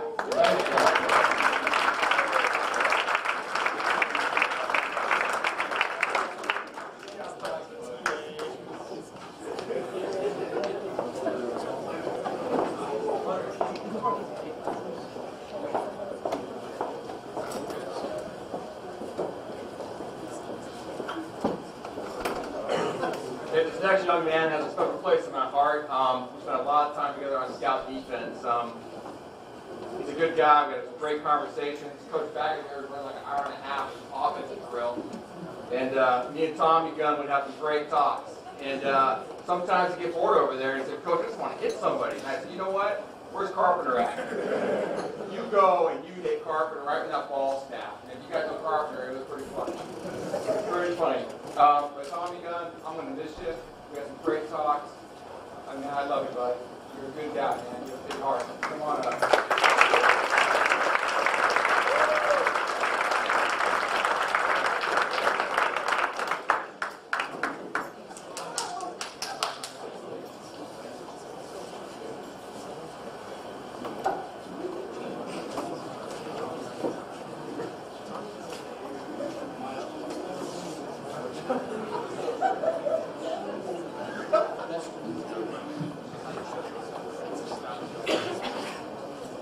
So I'm a Jaguars fan. The only one, I think. But today we lost, right? And I was pretty pissed off. And I think it came down to one freaking play. We couldn't convert on a third down because we got a delayed game penalty, right? The Patriots turned around and scored. We lost by 4 points. So I thought, you know, like, what about us this year? There's been a couple one-play games for us. Like, which one play was the one that got us to the championship and won it for us? I mean, it could have been easily Bond with just kicking one PAT against Foothill. Could have been one strip sack by Bates against Center. Could have been a Tyrell touchdown by Cundy against Colfax. And I thought maybe, I don't think it was any one play at all. I don't think it was a play, period. Honestly, I think it was a moment that we all shared up at football camp, which I'm sure some of your parents heard about it, but it was, I mean, we sat around a campfire and we talked about, you know, a high point and a low point in your life. And that was the most intimate conversation I've ever had in my life. That was my highlight of my life, actually. That was the most special thing I've ever been a part of. And after that night, not a lot of people said anything, you know, he just went back to their tents, but there was one guy who stayed. He stayed, he came up to me and he had tears running down his face. And he talked to me and he decided he wanted to change his life around. He wanted to change his friend groups, wanted to change his habits off the field, and he wanted to commit himself to something greater than himself. And I can tell you that he's a man of his word because he did that all season long. He changed his friend group, he changed his habits. He is living a clean, a great life, and he's surrounded by a bunch of people who love and care about him more than anybody else. I'm so proud of this guy. I don't know what else to say, man. I had a lot of things up in my head that I just wanted to say. But I love you so much, Aaron Sassville, and I'm so proud of you.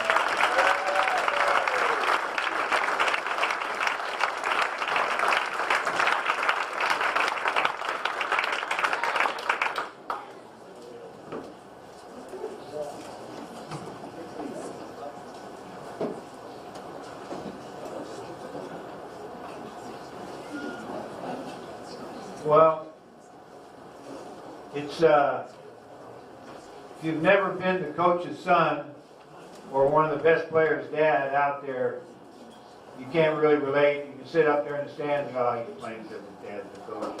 Yeah, he couldn't play on any other team but his team. I tell you what, both the Banquet boys, tremendous players, tremendously dedicated to the game. I remember when they were little guys, when Jeff was coaching over here the first time, and then they moved over to Colfax, and I didn't see him for a few years. And then all of a sudden I saw him playing freshman football, and I go, God dang, he's pretty good. I always envisioned him as a golfer, the little guy. You know? His brother was always a big bully. Anyhow, Luke Baggett, we're not where we're at without Luke Baggett, I'll guarantee you that. Not only as a quarterback, not only as a DB, but as a player, as a person, as a leader, and a great young man. We'll be talking about him more later on tonight, playing in the Optimist All-Star game, but had a tremendous season, and I'm very proud of him, Luke Baggett.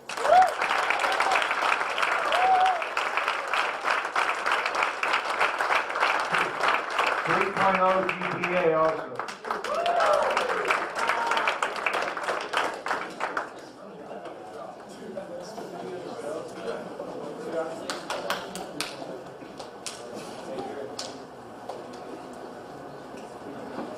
All right, this is my last guy, and I love this guy.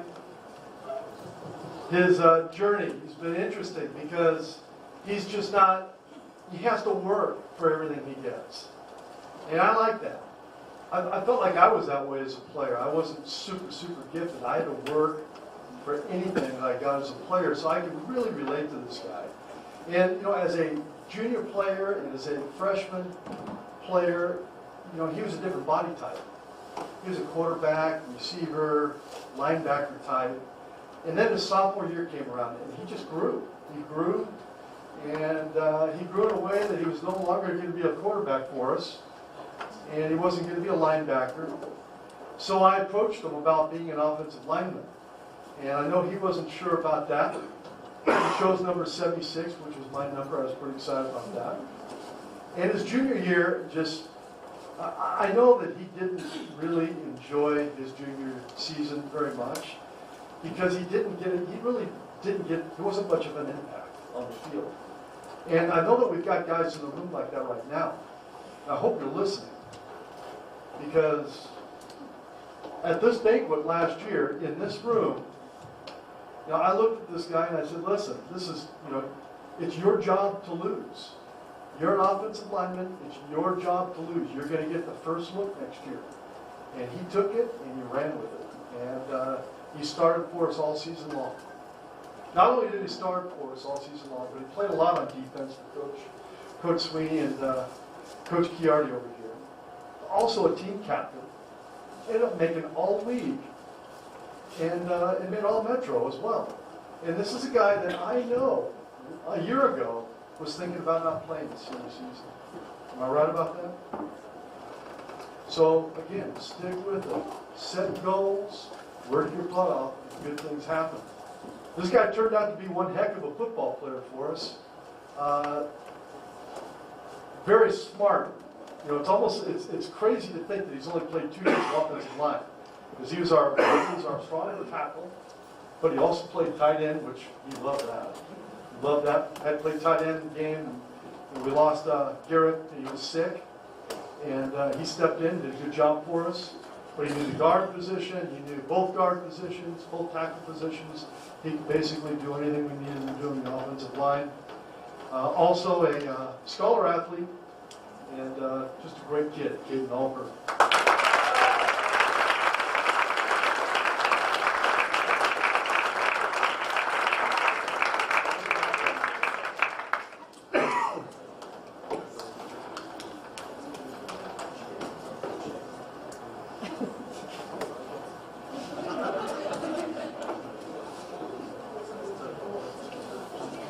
This next young man, you know, I already said how Tommy Gunn was special to me, but this guy is just up there with Tommy Gunn.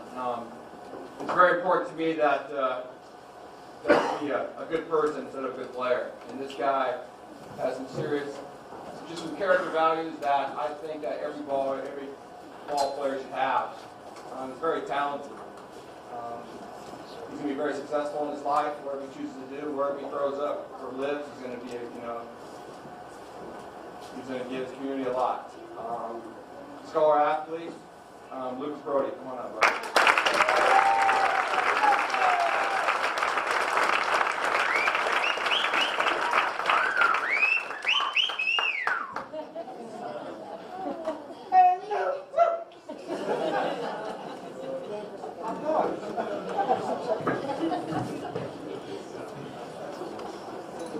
This next guy's family is really into training horses. It's pretty ironic because I remember the first time I saw him play football, he looked like a baby horse that just got born, man. He didn't know what he was doing. Just kind of learning how to walk, just trying to figure out what his body was supposed to do, you know. Got a 6'3" transfer from Nevada Union. I was stoked. He'd never played football for us. All right, here we go. So he came up to me last year and he asked me, he's like, man, Coach, can I just learn how to play some defensive end? I was like, all right, dude. I literally said, I'll teach you, but I'm not going to promise you any reps, right? Because he's a nose guard. And You want to know, he's the most coachable guy I think maybe I ever have coached. He remembers every single thing that I say, and he can finish my sentences. I make my kids finish my sentences a lot, and he's really good at it. But he turned out to be hands down the most improved player I've ever coached in my life. And it got to a point this year where I sat him down with Nix and Leonard, and I brought them three together. I was like, look, listen, you three are so damn equal, I don't know who to start.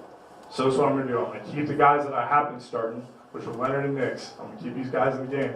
And Becker, you're going to rotate every single series. And we're just going to share the reps. So that's how it worked out. Whether you're in for 10 reps or whether you're in for 3 and out. But this guy was dead equal with them. It was one of the hardest decisions I had to make, who to start. But this guy was equal in talent with the other 4 guys that were on the defensive line. And hands down the most improved player I've ever coached. That's Hayden Becker.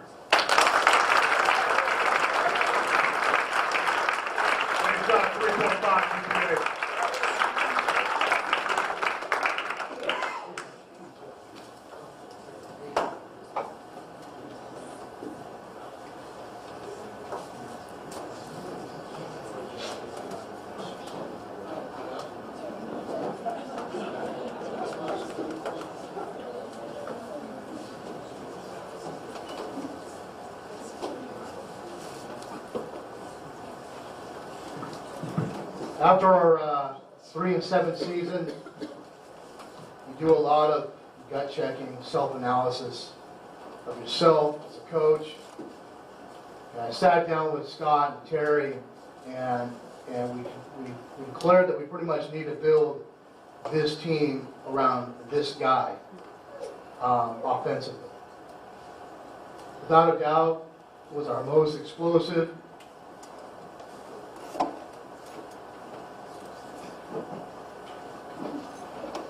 Excuse me.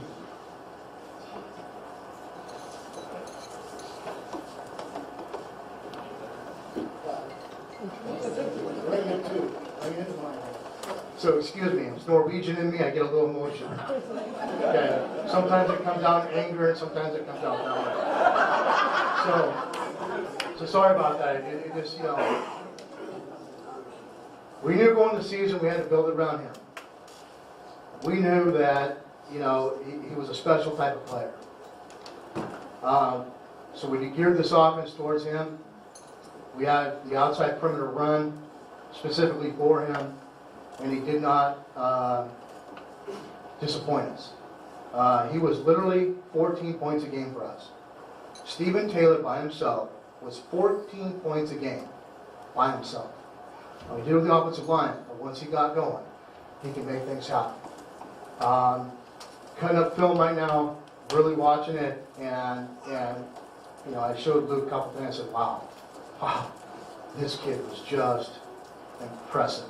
I can imagine defensive coordinators trying to prepare for this kid, and then you add all the other window dressings with Cundy and Moronic and you know, Pratt. You know, it's a pretty amazing what we could have really accomplished with him. Unfortunately, first drive of Lincoln, his season was over. He put a lot into it.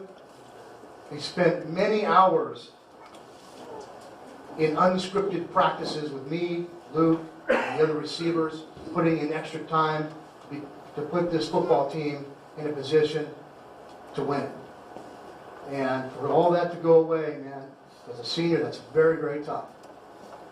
It was tough for all of us. It hurt me. I tell you what, I went home and I didn't know what to do.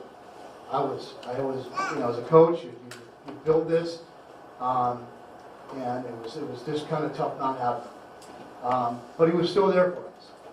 He showed up to practices, he showed up to every game, and he supported his teammates, and he pushed them and encouraged them to get to where we are. He was a main part of that camping trip. As a senior leader, he really took ownership of that and leading the younger guys on what we wanted to do. Secondly, you know, that he just is a great kid. I go to bat for him for anything. And one memorable thing is, you know, after the Capital Christian game, you don't see much, but, you know, Wayne, our video recorder, kind of captured everything. And one of the things was Stephen so emotional and excited for his teammates that they beat the #1 seed in Division 5, and we're on the road to greatness, and which was awesome to see, even though the season was over. So, without a doubt, Stephen Taylor, phenomenal kid, phenomenal player.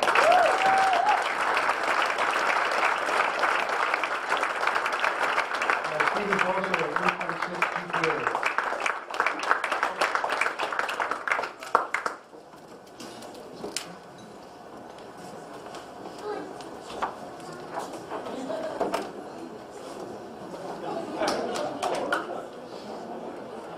This next young man, I'm trying to figure out what to say about him because the last 4 years here at Bear River, everybody's been talking about him.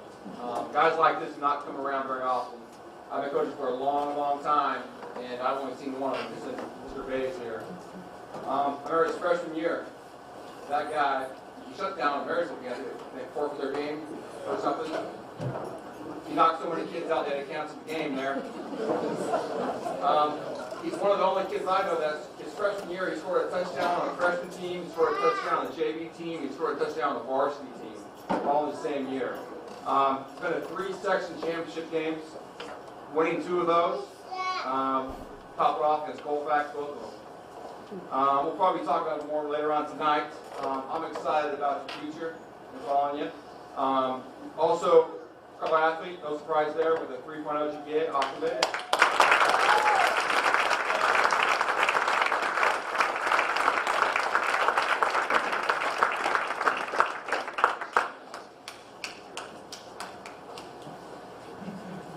I just want to add that Austin is the only player in the history of the school that has been on 2 section championship teams.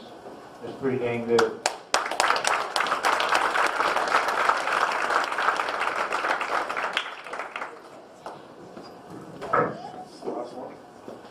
All right, I got the last one. So before I was here at Bear River, I coached a little bit of college football, and it's a big difference in the type of player from college football, high school football.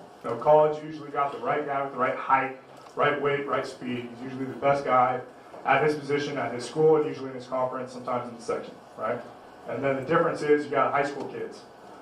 Almost all of our guys, besides probably Austin, are either too small, too skinny, not strong enough, not fast enough, too slow. That's right. Not something enough, right? But that's the reason why I love high school football so much more. Because it's such a difference, man. And if you put everything that you have into something bigger than yourself, then you can win a game just based off of preparation and heart. And this guy was one of our captains. Jake went from 154 pounds as a junior, never really played at all, to 172 pounds, gained 18 pounds in the off-season just through hard work and working out in the weight room and eating when he wasn't hungry, right? Started every game except for the ones that he was hurt. Got a couple of concussions. He didn't slow him down though. He was our best pass rusher that we had. Jake is the type of guy that, as a coach, you look at, I met him when he was a sophomore, and you dream about the person that he will be one day when he leaves the program.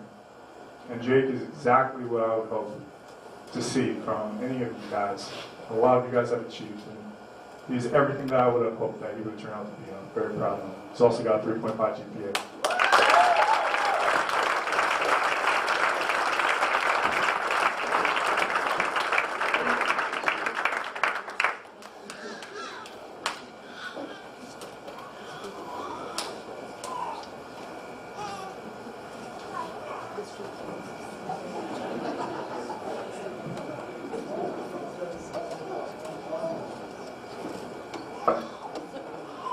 Okay, our next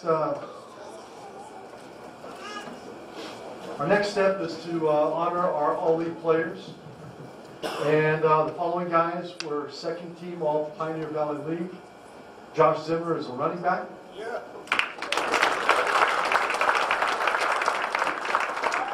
Sam Davis, defensive line. And Trey Moronic, defensive back.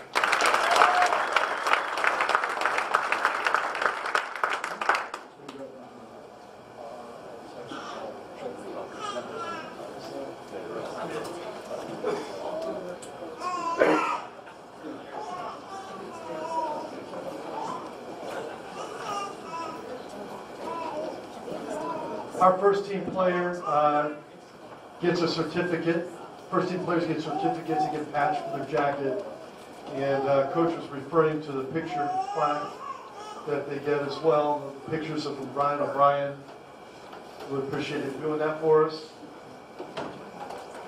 And our 5 All-League players are defensive line, first team All-League, Austin Daves.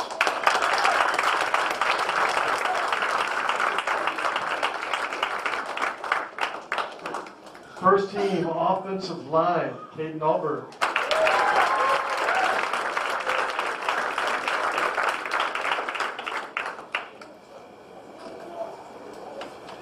First team All-League linebacker, Travis Carpenter.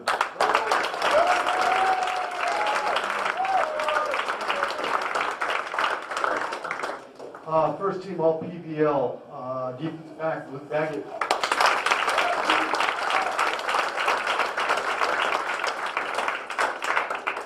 And first team All-League wide receiver, Caller Cundy.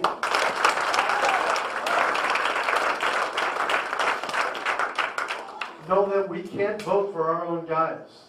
So these guys are voted on by the other coaches in the league. So All-League's a special thing because of that, I believe. You know, they're All-League because the other coaches thought they would. Okay, Coach Luke?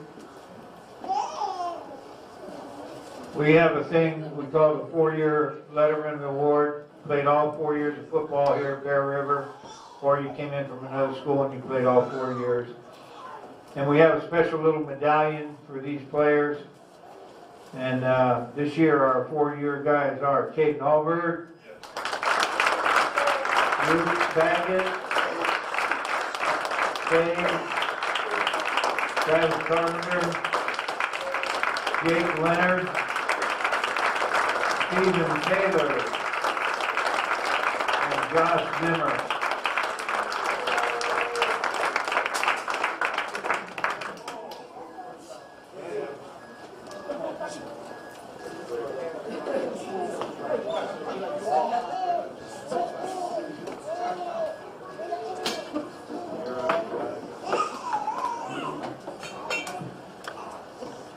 Okay, we're finally down to some team awards, and I'm giving out the most valuable offensive lineman.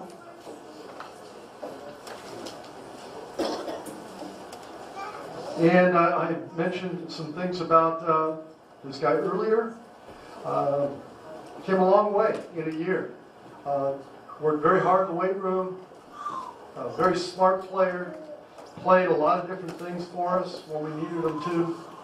All-league player, all-metro player. Our most valuable offensive lineman is Caden Alberg.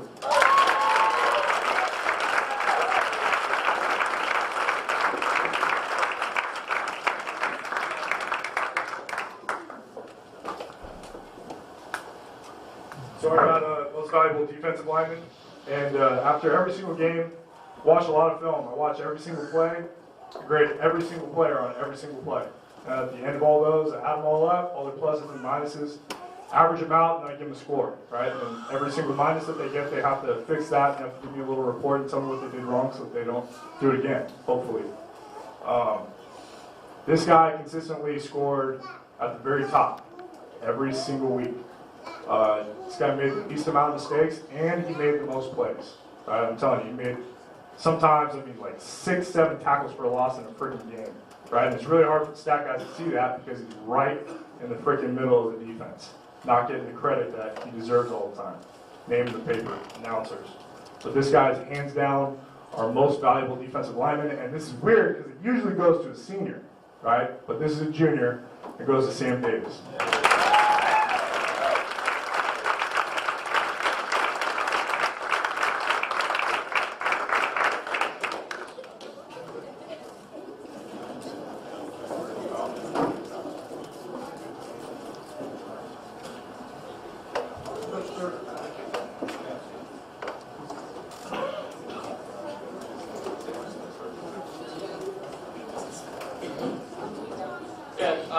Like I said earlier, this year I was fortunate to coach linebackers. Best linebacking crew I've seen in a long time.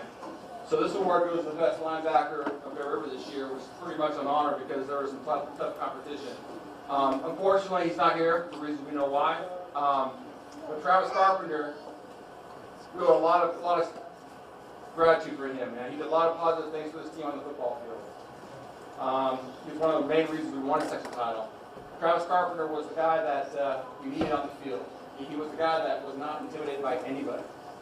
He set the tone for us on defense. He knew, the opponents knew they were going to be hit. Travis Carpenter was going to hit you. Sometimes might have been out of bounds. But he set the tone. He gave us the identity that we're going to be a tough defense and no one's going to push us around. So linebacker of the year, we're going with Travis Carpenter.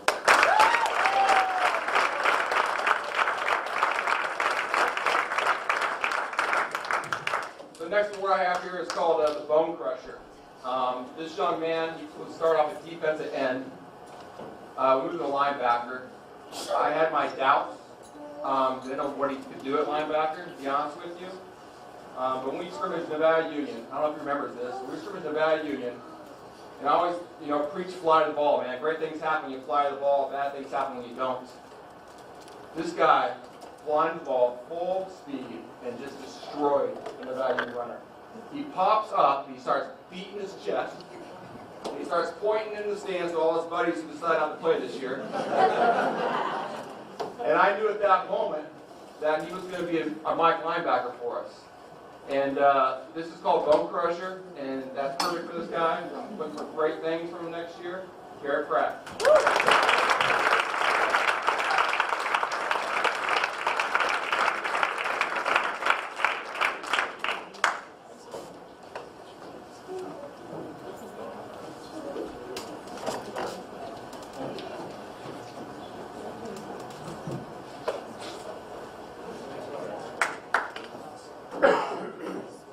Okay, as a former defensive coach, defensive coordinator, for me, one of the biggest things that I think defensively that you need is a great force player on the outside.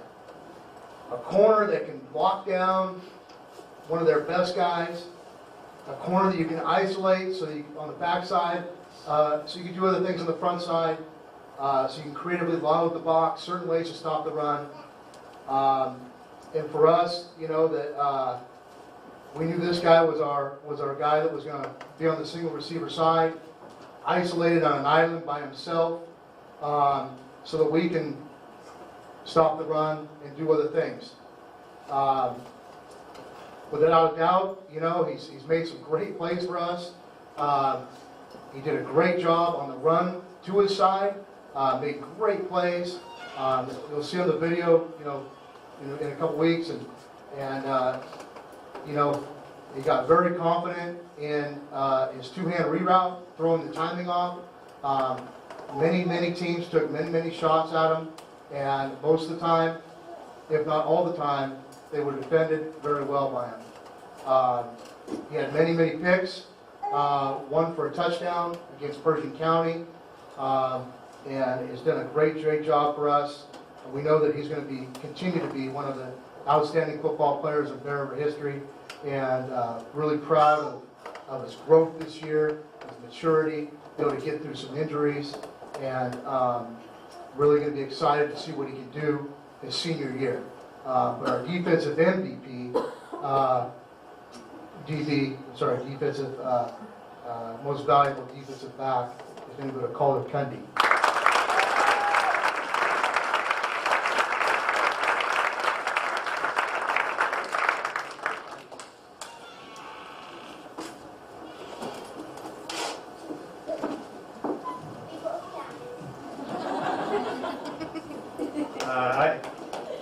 I have the most valuable receiver award, and Coach Packett talked about this young man a lot already, Stephen Taylor. I remember it was about week 7 or week 8, and I said something about, who's our leading rusher? And he goes, Stephen Taylor. And I go, who's our leading receiver? And he goes, Stephen Taylor. And then, he hadn't even played in 2 or 3 weeks, and he was still the leading receiver on the team and leading rusher on the team. And Stephen, you can take solace in this. I know you missed the second half of the season, But if we don't go 5-0 in preseason, we're not in the playoffs. And you are a big reason we were 5-0. Most valuable receivers, Stephen Taylor.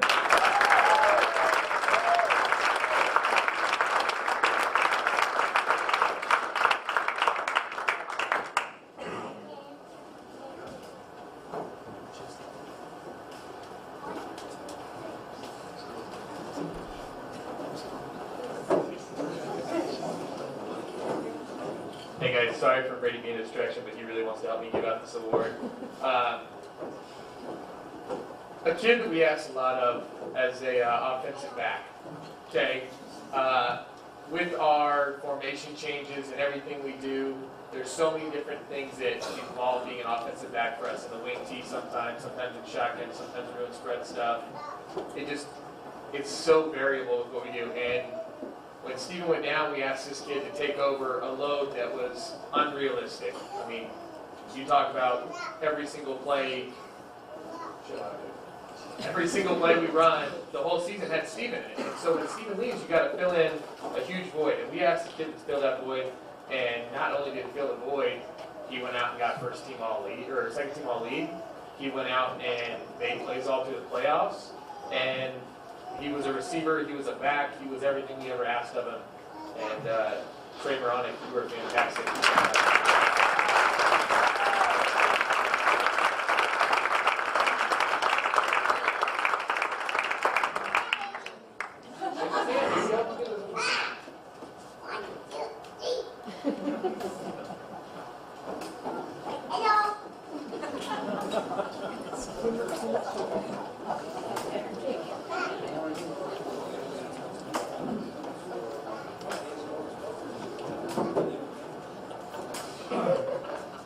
The way we've handled our team captain situation the last several years is that we rotate during the 3 league games.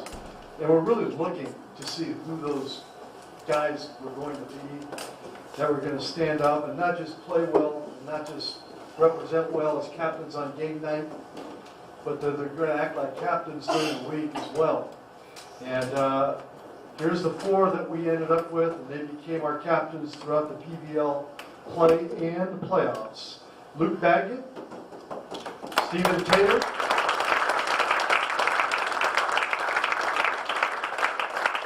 Kate Dahlberg, and Austin Davis.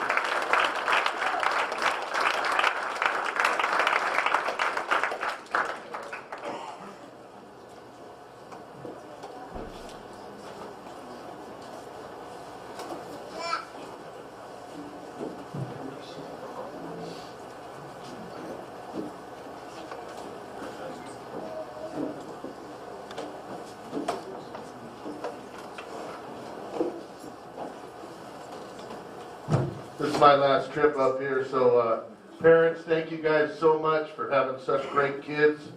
Seniors, I love you, I'll miss you, and you gave me more than I gave you, I'll guarantee you that. So, and my little grandson, he wants to know if we're going to Papa's football game every other day, so you guys might throw to him. So I don't know how we're going to wait till fall for that, but anyway, we'll work on that. This award that I have is for the most improved player. And a lot of times, we usually get this right, but this couldn't be any more right this time. This kid improved a lot, and at times he was almost working his way out of the starting lineup, but then he would just pick it up and improve and get better and make up for his mistakes, and he just got better and better and better. So, without a doubt, the most improved person on this team is Josue Hurtado.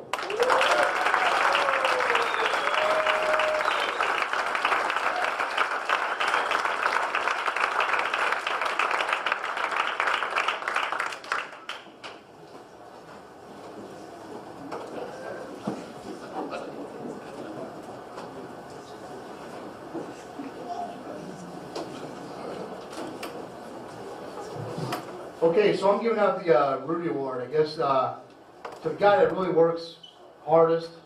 Sometimes doesn't always get noticed, but he always works the hardest. He's out there just working, doing what he's told, very quiet, just keeps grinding. You know, I said a lot about him earlier. He didn't talk much in practice. And sometimes when he did, you wish he didn't. I know that he drove Terry crazy in the film rooms. We questioned a little bit his, I can't say it here, but there was a lot of questions. You know, we still have a lot of questions about him, I think. But without a doubt, he gave us everything he had. And it proved to be really the difference in our season and the outcome of it. Our Rudy Award this year is obviously going to go to Josh Zimmer.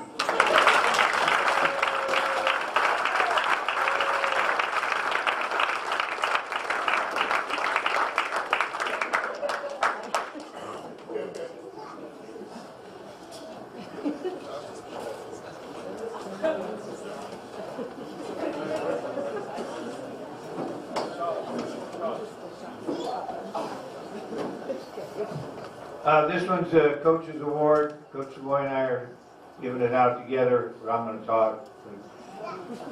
A year, well, I guess it'd be a year ago, a little more than a year ago. This guy came out for football late and asked us if he could come out. We said, yeah, you can come out, but you're not going to play very much. You're going to have to pay your dues. So as a junior, he did that. He paid his dues. Came out this year as a senior. Clearly got better, clearly got bigger, clearly got stronger, and had a great attitude, worked very hard, and without a doubt, the Coach's Award this year goes to Mr. Jake Leonard.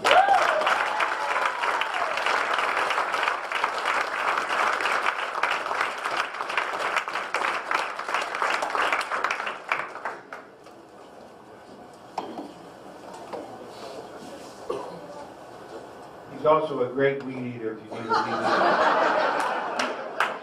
He lives across the street from me.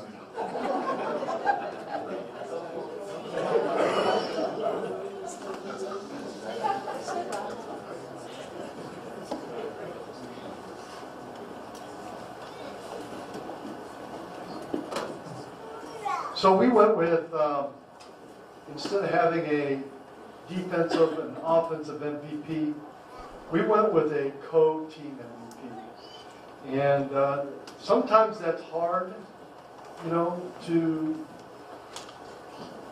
really pinpoint down who those guys are. Everybody's important. Everybody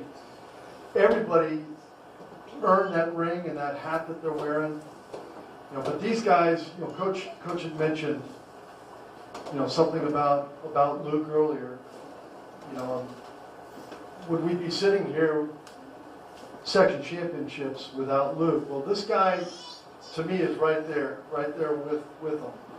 And he actually didn't get a chance to play in the early part of the season. He was still recovering from the surgery.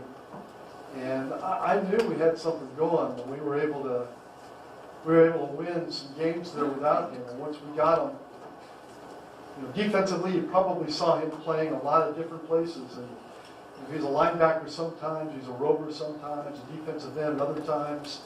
And it was just kind of a week to week, you know, where's the leak this week? What do we need to fix this week? Where do we need an athletic guy? And that's where we put him. Had a big game for us against center. His biggest offensive game of the season for sure.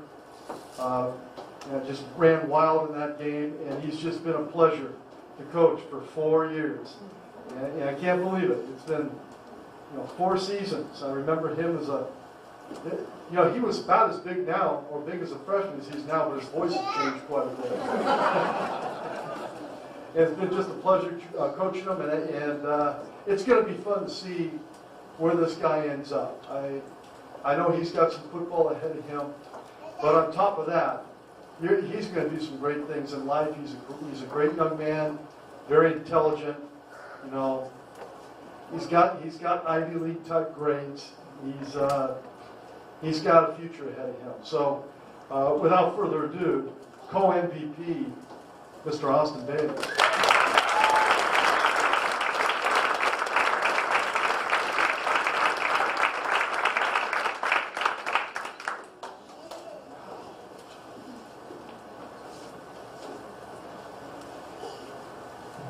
That's enough awards for him, Coach. He's breaking my hand up here.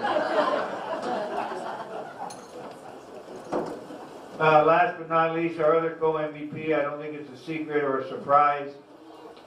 When you are the quarterback, you're under the magnifying glass and you have to perform, especially when you throw a 6-foot pass and your dad's back there yelling at you. So, but Luke Baggett is a great, great young man, a great football player, without a doubt the co-MVP of our football team. And I think he has a bright future ahead no matter what he decides to do. I know he can play college football. I know he can do it. He's smart enough and he's tough enough. But our co-MVP, Luke Baggett,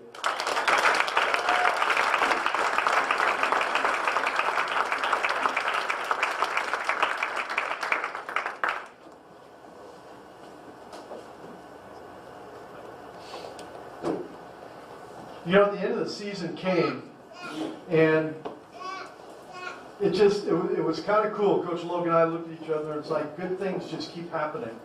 And we've had some young men that have been acknowledged just past the Pioneer Valley League and past Blue River High School. And I don't, by the way, I don't think we're done with these. I think there's still some awards coming out. But here we go. Sacramento Bee All Metro team. First team linebacker, Austin Davis. First team All Metro, Luke Baggett, defensive back. Honorable mention linebacker, Travis Carpenter. Honorable mention offensive lineman, Caden Alberg. Honorable mention wide receiver, Calder Cundy. Might mention that we haven't had a first team all Metro guy for a while. Now, I don't think we had one in 2014, Coach, did we? Yeah, so that's a big deal. Big deal. We've got 2 guys in the Optimus game. Again, you know, Optimus game represents, you know, the whole Sacramento area. And we're talking about all the schools, Folsom, you know, everybody. We've got 2 guys playing in that game. We're really proud of those guys. Luke Baggett and Austin Davis.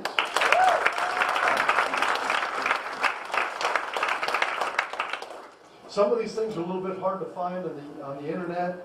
I was searching last night looking for some stuff, but Max Preps has an all Sac Joaquin section, all section team, and second team. Luke Baggett made the second team. It was defense, second team defensive back. A utility, okay. And like I say, there's still some things coming out there. I know the Cal High Sports Net puts out a small school all-state team, and I got a feeling we could end up with 1 or 2 of those too, and we'll see what happens. In closing, I've got just a couple of things to say. I didn't get a chance to say it earlier, but I really appreciate you guys, our JV coaches, that came up and helped us with the playoffs. Mike, you were a huge help. Huge help. It was very valuable. Frank, again, with all of your, you bring a lot to the table with your film breakdown and your knowledge. Emmanuel, appreciate you being there and helping out Todd and being there. And Todd Whitehead's not here tonight, but he's the one that helps us with our ecosystem, and that's really, really important to us. Echoes the system where we can watch, we can literally see what's happening on the field, on the sidelines. It's like an instant playback, and Todd's our guru on that. And the only last thing I've got to say is that for you guys that are coming back, you know, we've been patting ourselves on the back for good reason.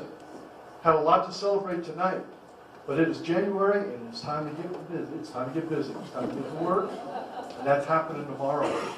So, you know, I want the same type of thing next year at this day. We want to be celebrating a lot of things, so we need to get busy. Okay, I think there's some other things going on here.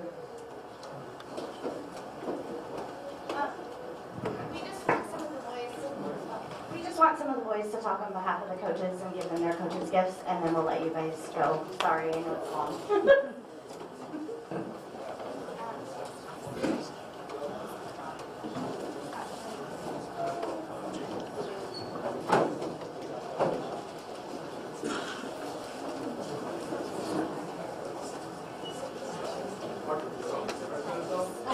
right, so I was a defensive lineman, and I was a defensive end to be exact. And there was a guy that, it was like probably this time last year, January, and he DM'd me on Instagram. And he said, like, hey buddy, you're playing next year, right? And I said, yeah, of course, I put in that work last year. And it really got me thinking. It was like, what did I put in that work last year for? And it was not for really myself, I thought. I thought that I was more playing for this guy. And he corrected me right away. He said, make sure you're not playing for me, you're playing for yourself. And I kind of put into perspective why I put in that work last year. And this guy, probably January 20th to 30th, somewhere around there, he said, like, let's go have a talk. And I said, all right, when are we going to meet up? He said, let's go to round table, and we'll just have a chat for a little while. And it was kind of weird because I was like he said, 154 pounds, and I was a twig. And here comes this big old dude, and I'm like, all right, if I put on 20 pounds, I'm still a twig. So he started talking, we got me on the meal plan, and I was eating and eating. My mom was buying groceries, and I always blamed it on him. I was like, well, Mom, I have to get big for next season. And so here I am, 170 something pounds, and I think that all that work that we put in as a team came from Coach Giardi.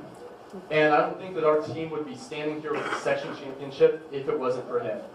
I think that he was the mastermind behind our whole entire defense, not just defensive line. He helped coach tight ends, running backs, everything. He knows the game better than anyone I know. So I just want to thank him for all that he's done and all the hard work that he's put in, and in myself as well, because I don't think that I'm standing here giving this speech if it wasn't for him. So I'm going to say thank you, Coach.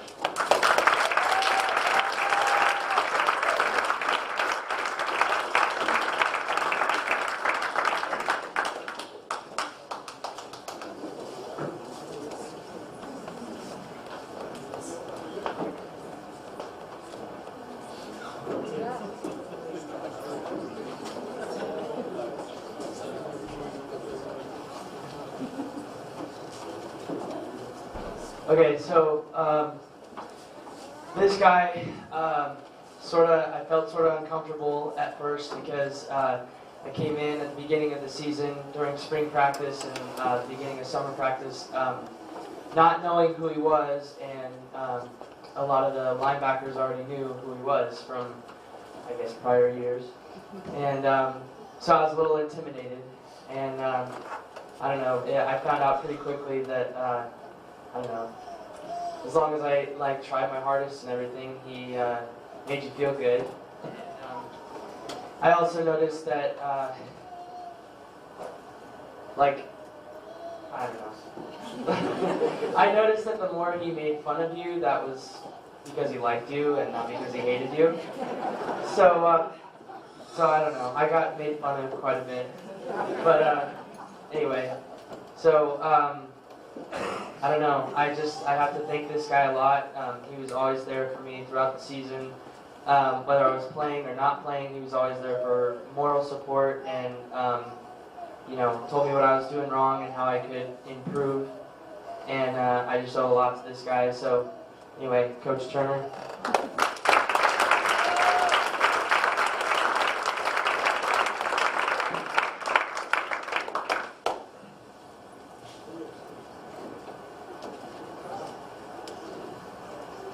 So I'm Coach Alberg, and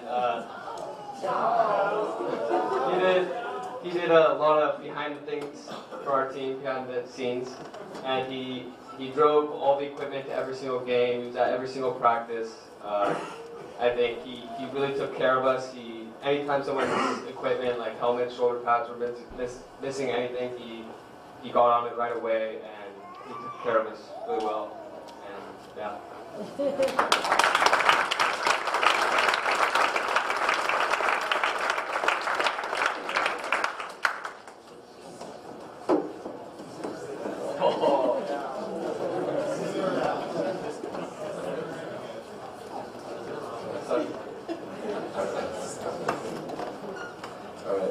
when I made my decision to come to Forever, I didn't know it would be this great.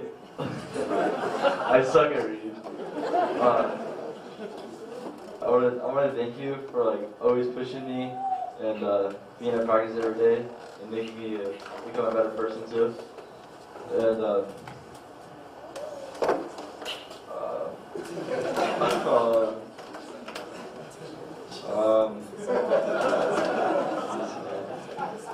I appreciate all the hard work you have put into this team to make my senior year so memorable. Thanks for being such a great coach, great friend, never giving up on us.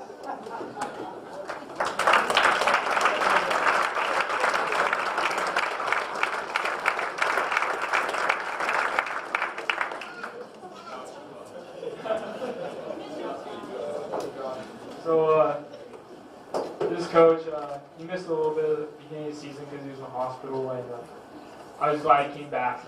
He set a real good tempo for us on offense and scout defense, and he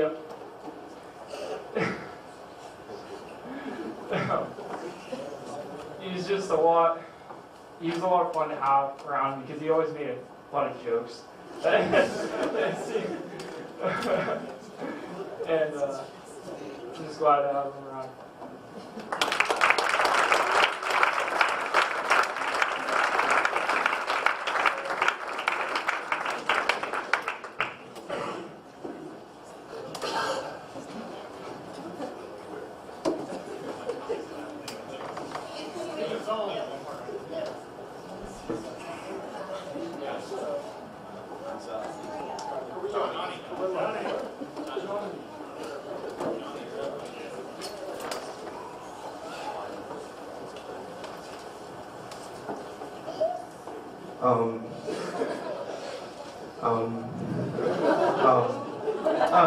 Okay, so this coach, when I first got here, this coach helped me out a lot. Came here, transferred from NU, total screw up from NU, and this guy changed my life.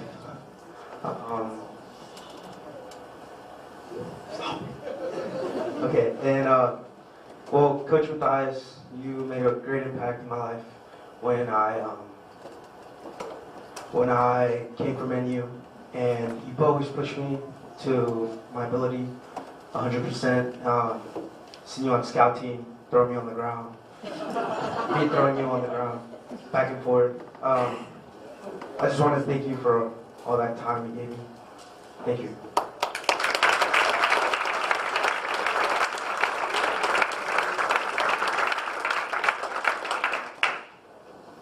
Okay, I was lucky enough to be able to pick Coach Loeb for presenting him his gift. He's known me my whole life. My dad would always talk about how great of a coach he was. So that was one of my reasons for wanting to leave and come play under him.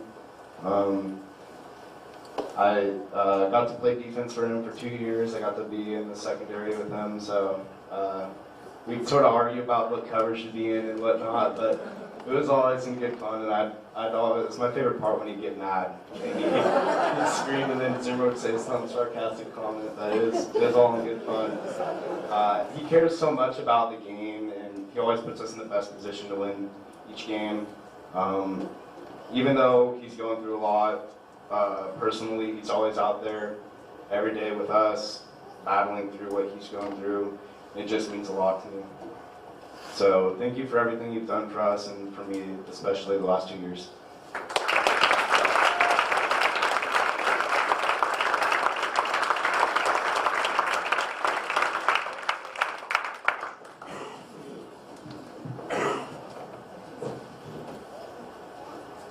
Alright, so tonight I get to say a few words about Coach Savoy. Not only has he been my coach, but for the past 4 years now, he's been my teacher, one of my teachers, and a really close person to me. There's so many things to say about him, and I have some really funny stories too, but tonight I'm going to keep it short and sweet. I know it's not just me saying this, but from everyone, we want to say thank you. Thank you for teaching us leadership, teamwork, accountability, and punctuality. Thank you for pushing us to be the best we can be. Thank you for believing in us, even when we didn't believe in ourselves. Thank you for your countless sacrifices and for being a role model to so many people. I know I will, and I'm sure the rest of the team will take these lessons and apply them to our lives. This season by far has been the best one, and you've been a huge part of that for me. Thank you, Coach Savoy. Your friendship, support, and guidance through the most memorable football season.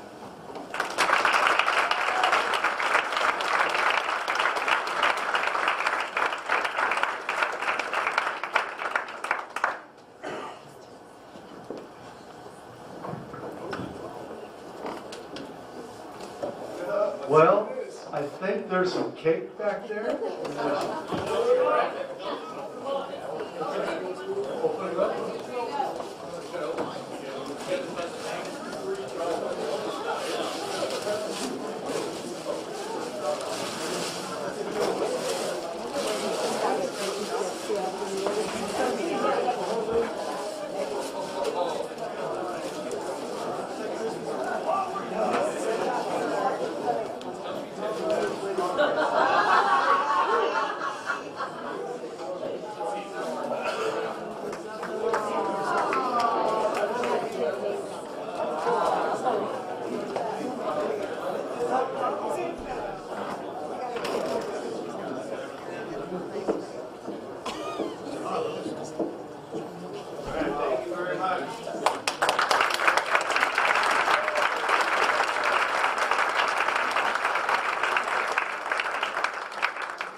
That was a long time, but it's well worth it. The last time this group will ever be together. Great job.